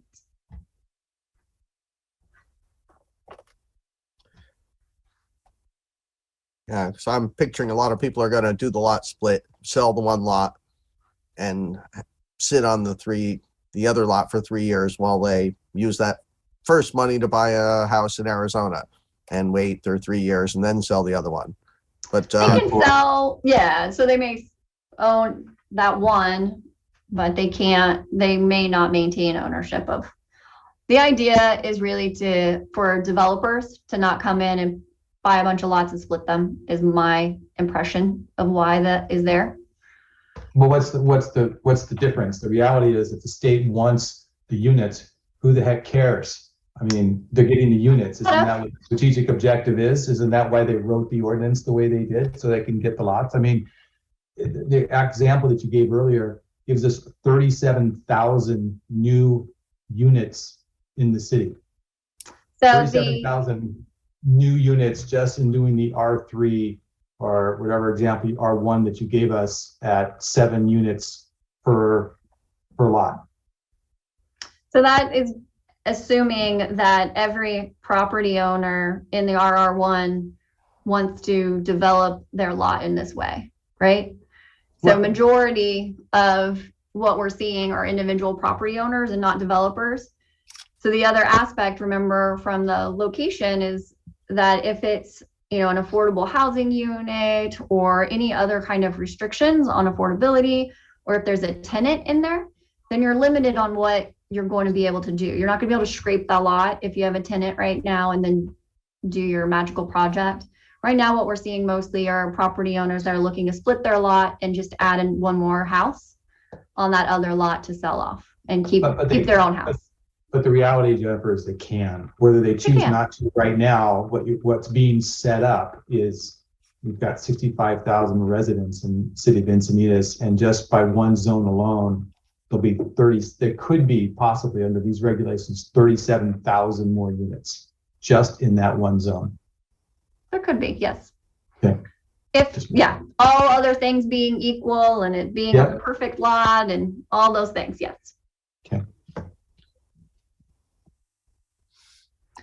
All right, so moving on. So let's talk about some of the things that we discussed at the last meeting and what we talked about, and then what I'm proposing at this point, but also to allow for more discussion in these categories. So for ADUs and junior ADUs, again, we had stated one ADU allowed per primary unit and then the existing municipal code ADU standards would apply. This is for the 2-unit development. With a 2-unit development and an urban lot split, the ADUs will be permitted if they meet all the objective standards. So lot coverage is the main one in this case. Because the 4-foot side and rear does apply. Yes, Kevin? So in that, one of the examples you showed us where we had the 2 units smushed together with ADUs behind them that went into the setback, those would have not met the objective standards. So under the rules proposed here, that example would have been not possible. Correct. Thank you. That one's showing you the 0 lot line, which is also not in the standards, and then the ADUs that are also not in the standards. So that's kind of what could be, depending on what direction the planning commission wants to move. I think Steve's got something. Steve? Are ADUs normally excluded from lot coverage? They're excluded from FAR, is that correct? They're excluded from lot coverage and FAR up to the first 800 square feet on a single family lot. Okay. Because under ADU state law, you have to allow a minimum of 800 square feet for an ADU. Yeah, so where it says ADUs will be permitted if all objective standards are met, that would be an ADU an ADU under 800 square feet would not be counted towards the objective standard of lot coverage, and an ADU over would be, or parts of it would be. For 2-unit development only. Right. So Steve, does that smart developer or smart owner make a 799 square foot unit? Sure. Right. Sure.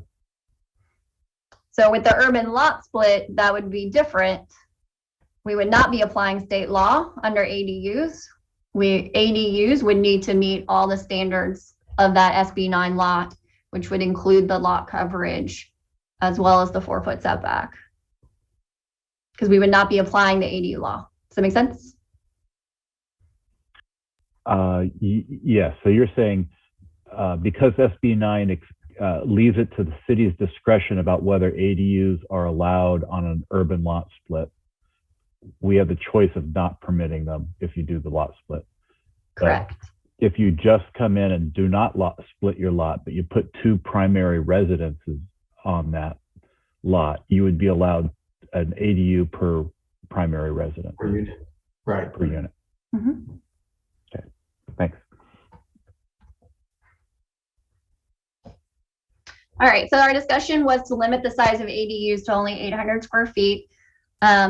This was discussed, and no limit was to potentially, it was, I think majority of the responses was don't limit it and let the standards limit the sizes. And then also to limit the size, I think a couple of members talked about limiting the size based on a lot size. So maybe a percentage aspect. And then also staff had suggested adding an affordable housing requirement. And the consensus was pretty much, we should not add, we should allow the market. And then, but explored maybe as providing it as an incentive. So I have not come up with any incentives yet on how to get people to choose to do affordable housing if they do provide an ADU. And then also the recommendation based on our previous discussion was to continue the existing limitations. But as you saw in the smaller lots, getting in those 2 units or even to allow an ADU maybe, which is going to be potentially smaller than the 800 square foot homes. Maybe that there's a way to do a 0 lot line or any other changes that maybe suggestion in those cases. Me again. Okay. Wasn't the city's primary, one of their objectives in the non-SB9, and I know this is an SB9 conversation, I'm talking about the affordable component. Wasn't one of the strategic objectives of the ADU was to basically create a pool of affordable units so that we could meet our housing requirement? So one of the housing element objectives, it looks at the potential for our 250 affordable units over the next 8 years to help meet our RENA requirement and our housing element to be offered at low and very low. And so what we have found through our research, and then also we could continue to study and look at our ADU entitlements, is what the market is actually providing us without making it required. And so we are right around 20. I want to say it was like 20 this past year of ADUs that were permitted that intend to be offered at a low or very low rate without any restrictions being, deed restrictions being put on by the city.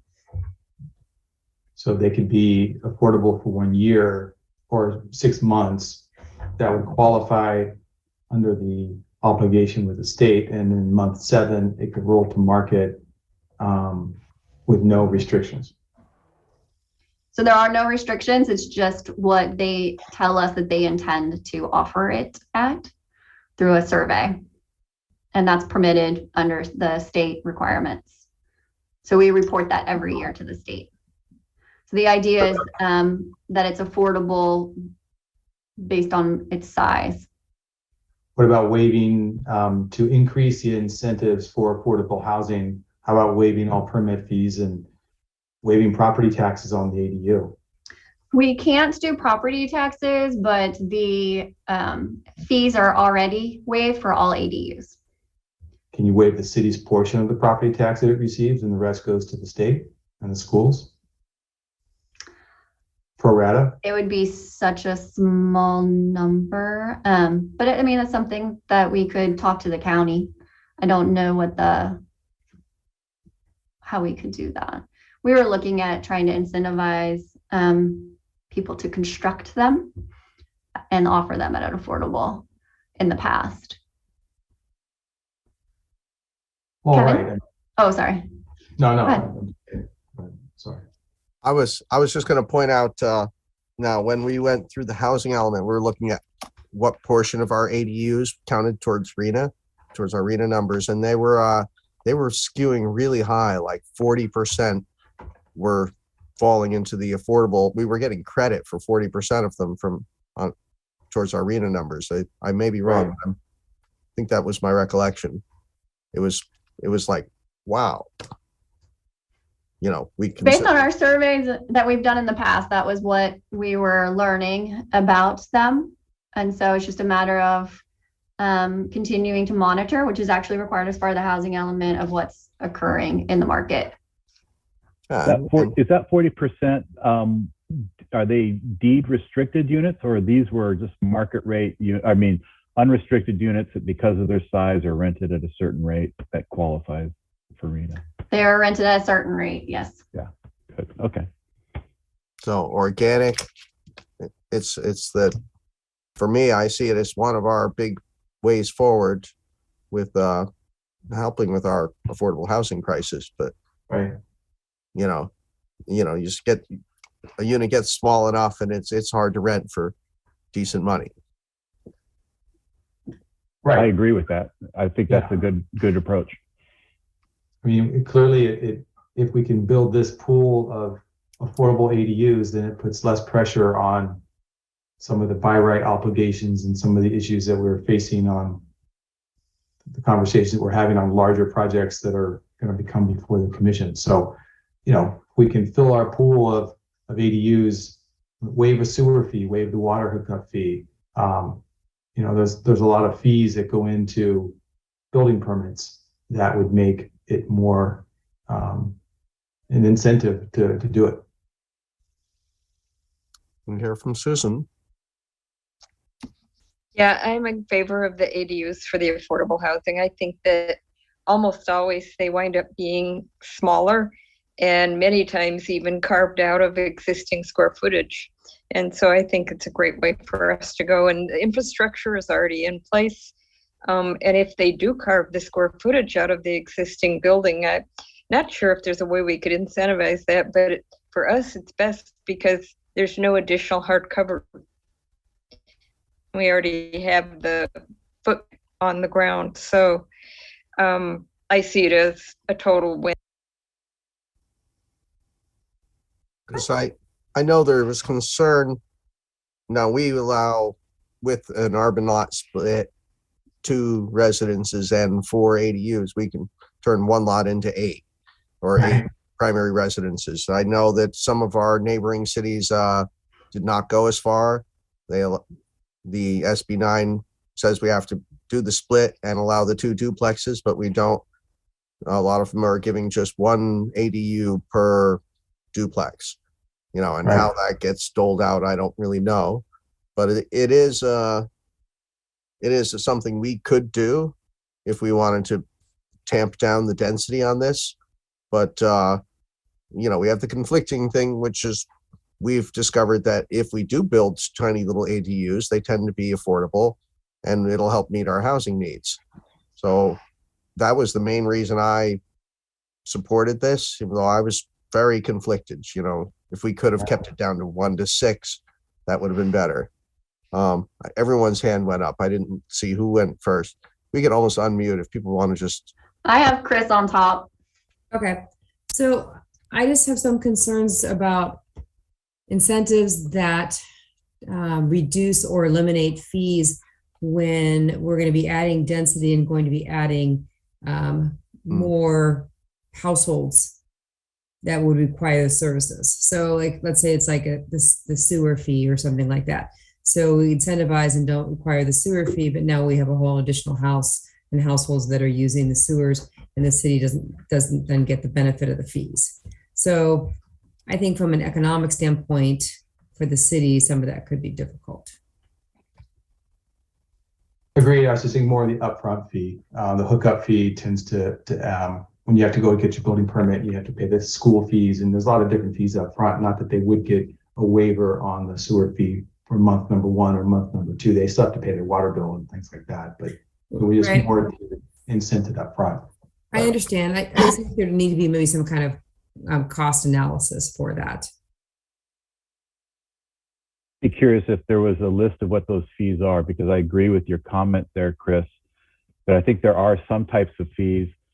One of the advantages, I think, of densifying your existing lots is that you're utilizing your existing infrastructure more effectively than continuing to expand road further and further out from the city center. So whatever fees are associated with maybe, extending roads further out, maybe those could get waived, but those fees that are associated with the ongoing service of the sewer or something like that, maybe those are not waived. Susan? Yeah, I think that when you're looking at adding these units, I think that you might want to consider lot size. For example, a bigger lot can have more open space so that we don't have so much stormwater runoff. But a really small lot, if you're going to put 2 primary residences and 2 ADUs, they might have such a lot of lot coverage that our stormwater from the roofs and hardcover sidewalks and driveways increases. And so then, even though we're saving on infrastructure, we're actually having to mitigate more stormwater. So I think maybe there needs to be a lot size where we allow the ADUs for them to have, or something to do with the lot coverage so that we don't run into stormwater problems. I'm not sure that there's anything in here that excludes a developer from having to still comply with stormwater. I mean, there are proprietary tanks and basins and stuff that they can buy as their lot becomes more and more filled with buildings. They just have to be more and more engineered in their solution to stormwater, but they're not absolved from still treating stormwater. I mean, that's a separate law. Steve, did you have another comment that you wanted to make? Your hand was raised. I just didn't know. Okay. Bob? What about on the coverage of stormwater, we also have, green space and climate action plan issues associated with trees and, some of the lots that you showed. Like my comment was, where's the car go? That means you probably pave the driveway. That hits the stormwater issue. But where does the tree go that we've just taken down? And now we're no longer sequestering the carbon, and we don't meet our climate action plan. So how does that get factored in? That was a big deal. How does that get factored in? How do other cities have dealt with some of these things that we've talked about tonight? Is Carlsbad or San Marcos or City of San Diego, Solana Beach, Del Mar have passed their ordinances yet? I apologize for not knowing. Very fine. Some are passing ordinances, and then others are just creating policies or application materials for people to submit and seeing what comes in. We are trying to get ahead of what may come and establish now standards that we can implement, because we still, as part of this process, even after Planning Commission makes a recommendation, it goes to City Council will review it, and then it would be needing to go to Coastal Commission for their review. So we've got some time/work ahead of us on this. But I can get some more of those details in a spreadsheet what the different ordinances are doing. We've looked at it before. Some cities are going to try to limit all development to the 800 square feet and call it a day. But that is specifically stated in HCD's guidance that that's not permissible. Can we hear from Chris? Yeah, I have a question based on a previous comment from Jennifer. Are people already applying even though we don't have the ordinance in place, and what's happening with that? We have an urgency ordinance in place that sets standards right now. And it was just general standards. It's just basically to clarify what's in the state law. It doesn't set new standards around these different topics that we've been discussing or different specific cases. It was just, here's what the state law says, and this is what these words mean. And here's some things that we already know that we are going to need to make sure that we have a process in place, such as a ministerial process for coastal development permit, like how we were going to do that. So that's in that urgency ordinance as well, because we don't have one here at the city. So people who have already applied, might have, they may have different standards than people who apply after we pass the ordinance. Correct. They So could have we different products. we don't have any applications yet, and Anna can correct me if I'm wrong, if something's come in recently. Last time we checked, we didn't have any. However, that being said, we have numerous interest from numerous property owners. That's correct. I'd like to talk about the 800 square foot limit. Okay. So, and what people, I'm curious what people think about that, because I know at the last meeting, I didn't think that we should necessarily limit the size of the ADUs to 800 square feet, and that we should let the other standards limit the sizes. Just curious what other people think. When it comes to like the smaller lots with the FAR, I think it's going to really keep these things in place. You know, and the big ones, you know, we're going to get some big lots, and, you know, the ADUs could be as big as my house. They could be 2,500 square foot ADUs, right?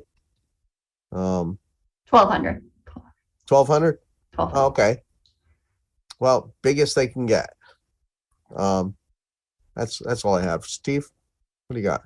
I'm comfortable with the kind of natural lot size limitations dictating how the ADU, what size the ADU is, and allowing some flexibility for the builder or the owner to, you know, allocate this space in the way they see fit, you know, and if that's two equally sized buildings or units, or if it's one slight, you know, larger and one tiny, that I think by not dictating the size of the ADU, you give them that flexibility.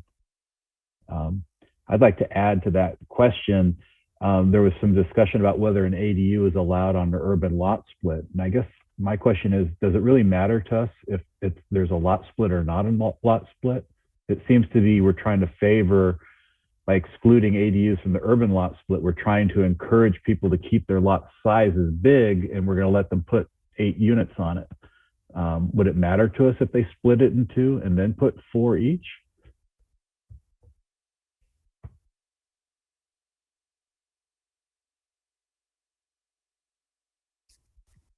Not sure who would answer that. It sounds like the suggestion is making it more just of a market decision. And I guess, but by limiting the ADUs to 800, you are in essence limiting the density. By not putting a limit on it, you're allowing not unlimited, but you're clearly allowing more units, which, you know, is going to add a ton more people and a ton more pressure and a ton more traffic, and in a very tight area. So this is a tough one. Well, particularly at the smaller lot sizes, right? Lot coverage and FAR are already going to put a severe limit on the number of ADUs or just overall development that you can put in there. And then when you get to the larger 1 acre sites, I mean, you know, they can handle it too, right? There's a lot more room to play with. All right, where's the cutoff though? Is a half acre lot a big lot or a little lot? You know, it's hard to put a pin in it. Yeah, like Jello. Susan, why don't you just unmute yourself? Yeah, I think maybe around 4,000 square feet would be a big lot, you know, whereas these some tiny lots that are 1,200 square feet, that's really tiny, you know. Mm-hmm. But anyway, I have a question for Jennifer about the ministerial review, because is the ministerial review with the lot split and then putting 2 primary on each lot, but then the ADUs that they would add would not be ministerial review? Those would go through the whole review process? Actually, ADUs under state law is also ministerial.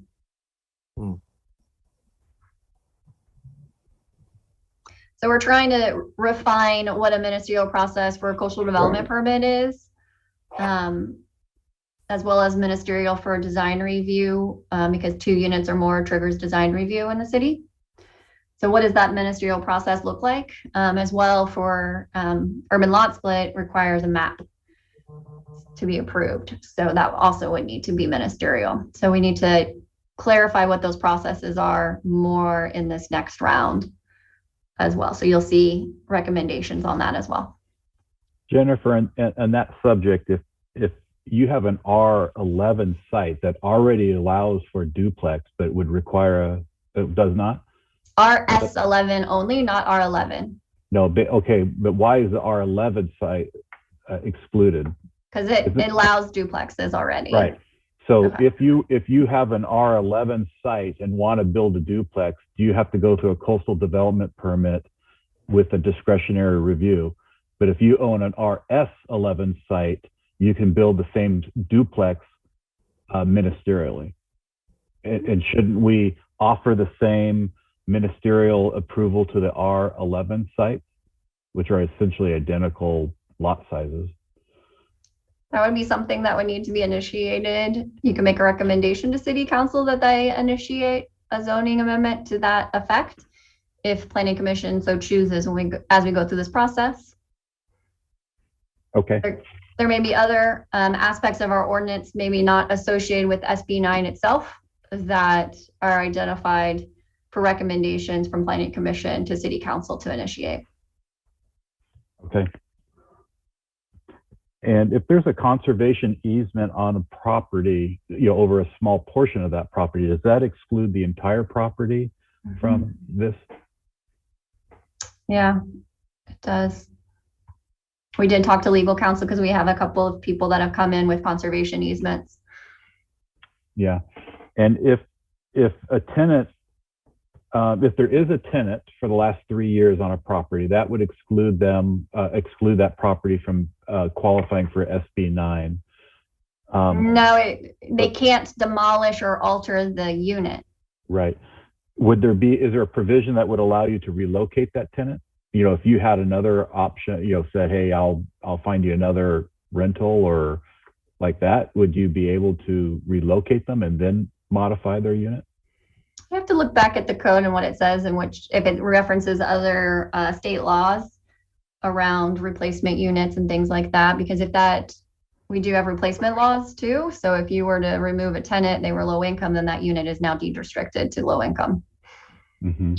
Yeah, doesn't that run the risk of basically kicking all the tenants out? Right, which is our replacement housing law that we have in the States too, is if that unit is occupied by somebody that is low income, then and you're wanting to replace it with another unit, then it could potentially be deed restricted to low income because it'll be considered protected. Yeah. Lots of moving parts. Kevin, I wanted to maybe point out that we're about 15 minutes till 10.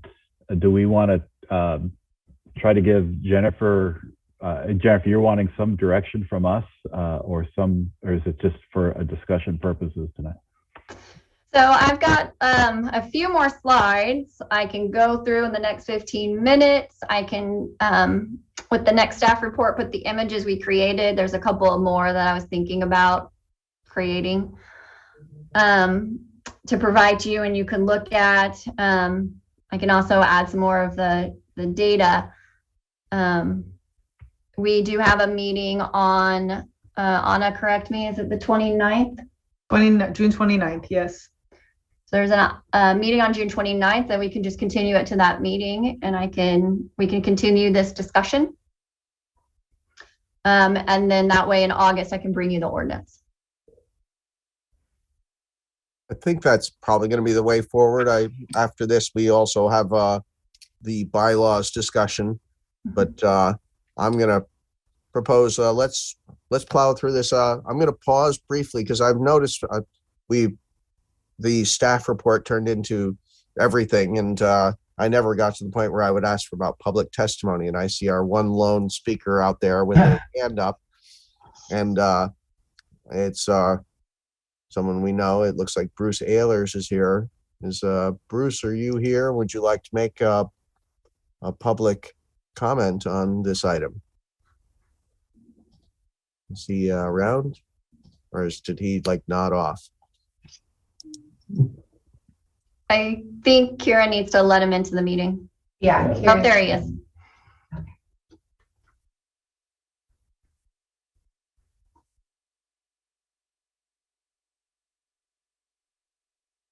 We can you hear us, Bruce? I still see him as an attendee. I see him as a panelist on my. Really?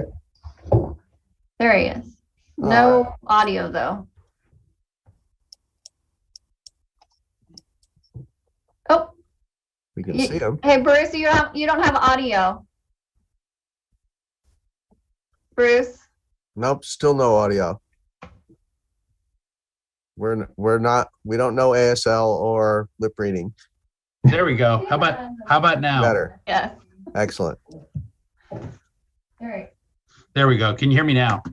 Yes. Okay, there we go. So first of all, Bob, great job. You're doing a Liebenheim proud. You are asking all the detailed questions. I felt like I'm channeling through you. So thank you, Bruce. Yeah. So, hey, I wanted to go back to the RENA credit for ADUs, and it's not 40%. And I went back and pulled up the housing element. And if you look back at the 2000, and I'm going to read from page 22 of the adopted 6-cycle housing element. So I'm reading directly off of the city's report. The 2018 survey, 25% qualified as lower income. The 2019 April survey, 24.6%. And in a later survey in 2019, it was out of 103 permits, about 20% lower income. So we've had, and if you look through the rest of it, it describes the number of ADUs as being around 100 a year.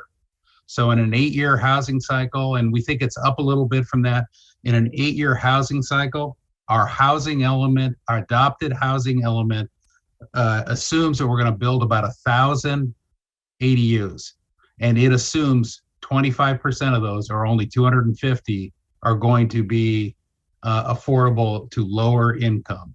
So it's not 40%. I want to make it really clear that our housing element is built on different numbers.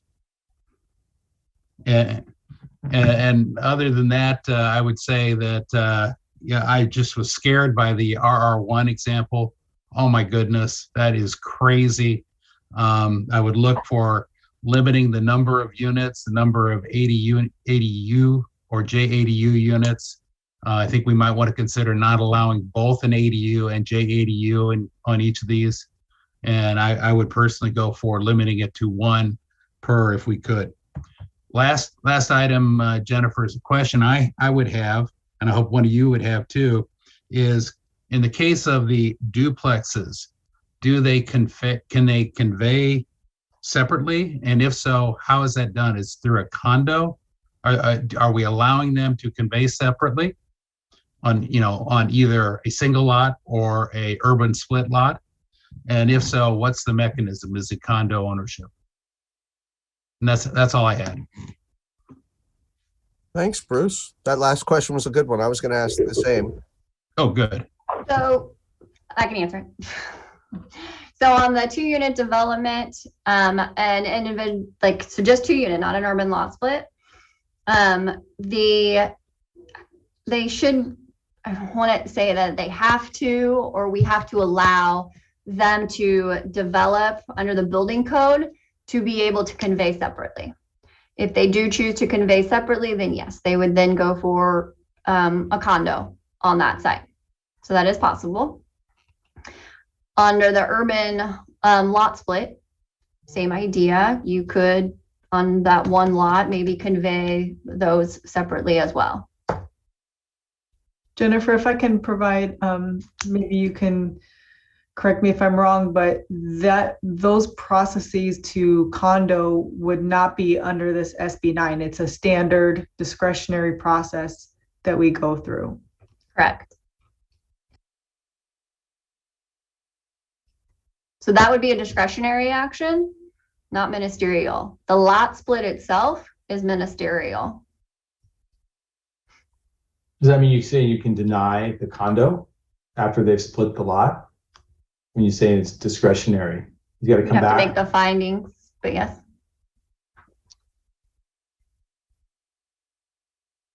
I think if findings were to be made on something like that, they would be apparent, and I would assume staff would warn them before making the lot split that they would be unlikely to qualify for whatever reason. I can't picture you're actually, thank you, Jennifer, for the examples you presented were really what I was looking for, because everyone's sitting here on note paper trying to draw similar lots and figure out, wait a minute, how many will be there? So that was brilliant. We need that because there's a lot of confusion about what exactly this means. Right. So for the next meeting, I know that you guys have one other item, but for the next meeting, I intend to do mid-size between these two that we did to show you kind of in the middle what that would look like. So around a 10,000 square foot lot. Mm-hmm. So that is my intent for the next round. Cool. Hey, Jennifer. Mm-hmm. So this is just maybe from my eyes, but you know the chart that you got that you said you got from, I think, the Bay Area somewhere, that had all the different houses and ADUs all in one document. You know what I'm talking about? Yes. Do you think that you could separate those out so they're bigger? Sure. So I can kind of get a better look, especially if we're going to be on a Zoom meeting again. It was very small for me to try to parse out the different examples. Sure. And it's just illustrative too. It's just, right. Showing has no setbacks, no anything. No, I understand, but just for being able to get a good look at it. Yeah. All right. Thanks. Fantastic. Susan has a question, I think. Susan, please. Well, so if when she prepares more, Jennifer, if you could give us a specific example of what would be an adverse impact where you would deny the lot split, because I see that it says that there for a substantial reason that you could deny the lot split. And so I would love to see what would be an example of that. Talk to our building official because it needs to be from them, because it needs to be a health, life, safety. So, and plus it's ministerial, so it's not at anyone's discretion. It needs to actually be the building official making that determination. Yeah, if you could play with an example there, I would like to see that too, because I'm trying to picture what could be denied. I honestly can't, off the top of my head, an outright denial. Just asking it. They would have to not meet the building code, or so we'd have to. Bob? There could be things. I don't know. I'll talk to him. Thank you.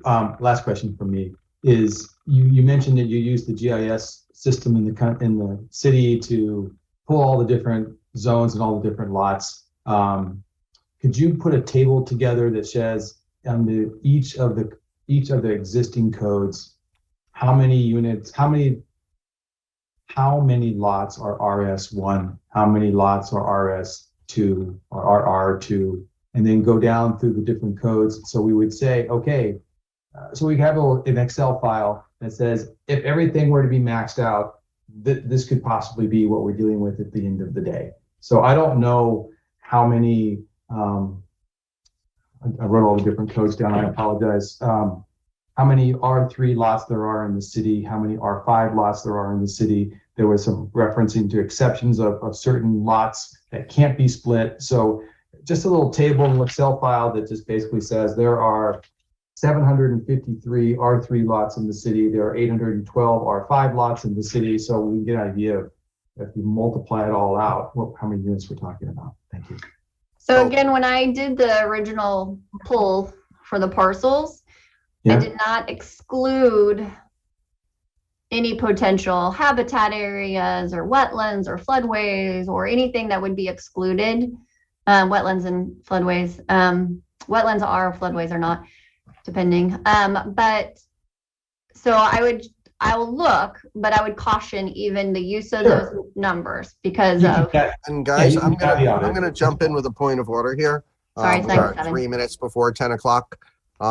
Jennifer, I don't think we need a motion. Do you have enough to work with? And Anna, can we continue this item till our next meeting and have it as, Can you make a motion to continue can I to a date make certain? Okay, I would like to make a motion to continue this item to a date certain of June 29th. Second. Thank you. Can I get a vote on this? I'm gonna call for a show of hands, and I see 5 of them. So, so this item is continued. Thank you, Jennifer. Let us know by email if you need anything more from us before the next. The next item up is item 8C, which is the Planning Commission bylaws, and I'm going to also recommend that we continue this to a date certain. I'll make a motion to June 29th again. A second. Okay, and call of hands. And I see unanimous vote on that item. And well, what do you know? It's a minute early. Do we have any items that we should discuss? We haven't gotten into Planning Commission reports, secretary reports. Anything, Anna? I was waiting for the planning commission reports. Oh, Planning Commission reports. Do we have any Planning Commission reports? Well, I do want to report that the El Camino Real specific plan, quarter specific plan meeting coming up June 20th is a very important one. They're having the workshop and they're going to have 3D model that people can manipulate. I recommend attending. Cool. June 20th. Where is that, Susan? 6 p.m. at Oak Crest Park, you know, the senior Community center.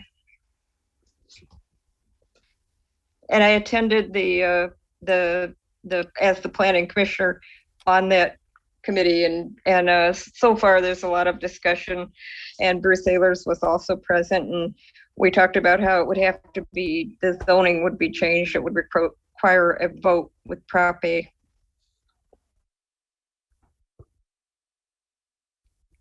Great. Anyone else? Secretary reports? Yes, I just wanted to report that on June 8th, the City Council approved the revised Encinitas Boulevard Apartments project, which was the housing element site. And then Commissioner Sherrod already mentioned the El Camino specific plan June 20th, and then the mobility element July 21st at 6 p.m. at the same location at the community center. And that's all I have. Great. Well, unless we've got anything else, I'm going to adjourn this meeting till our next regular or a special Planning Commission meeting of June 29th, 2022. Thank you, everyone, for tonight, and have a good evening.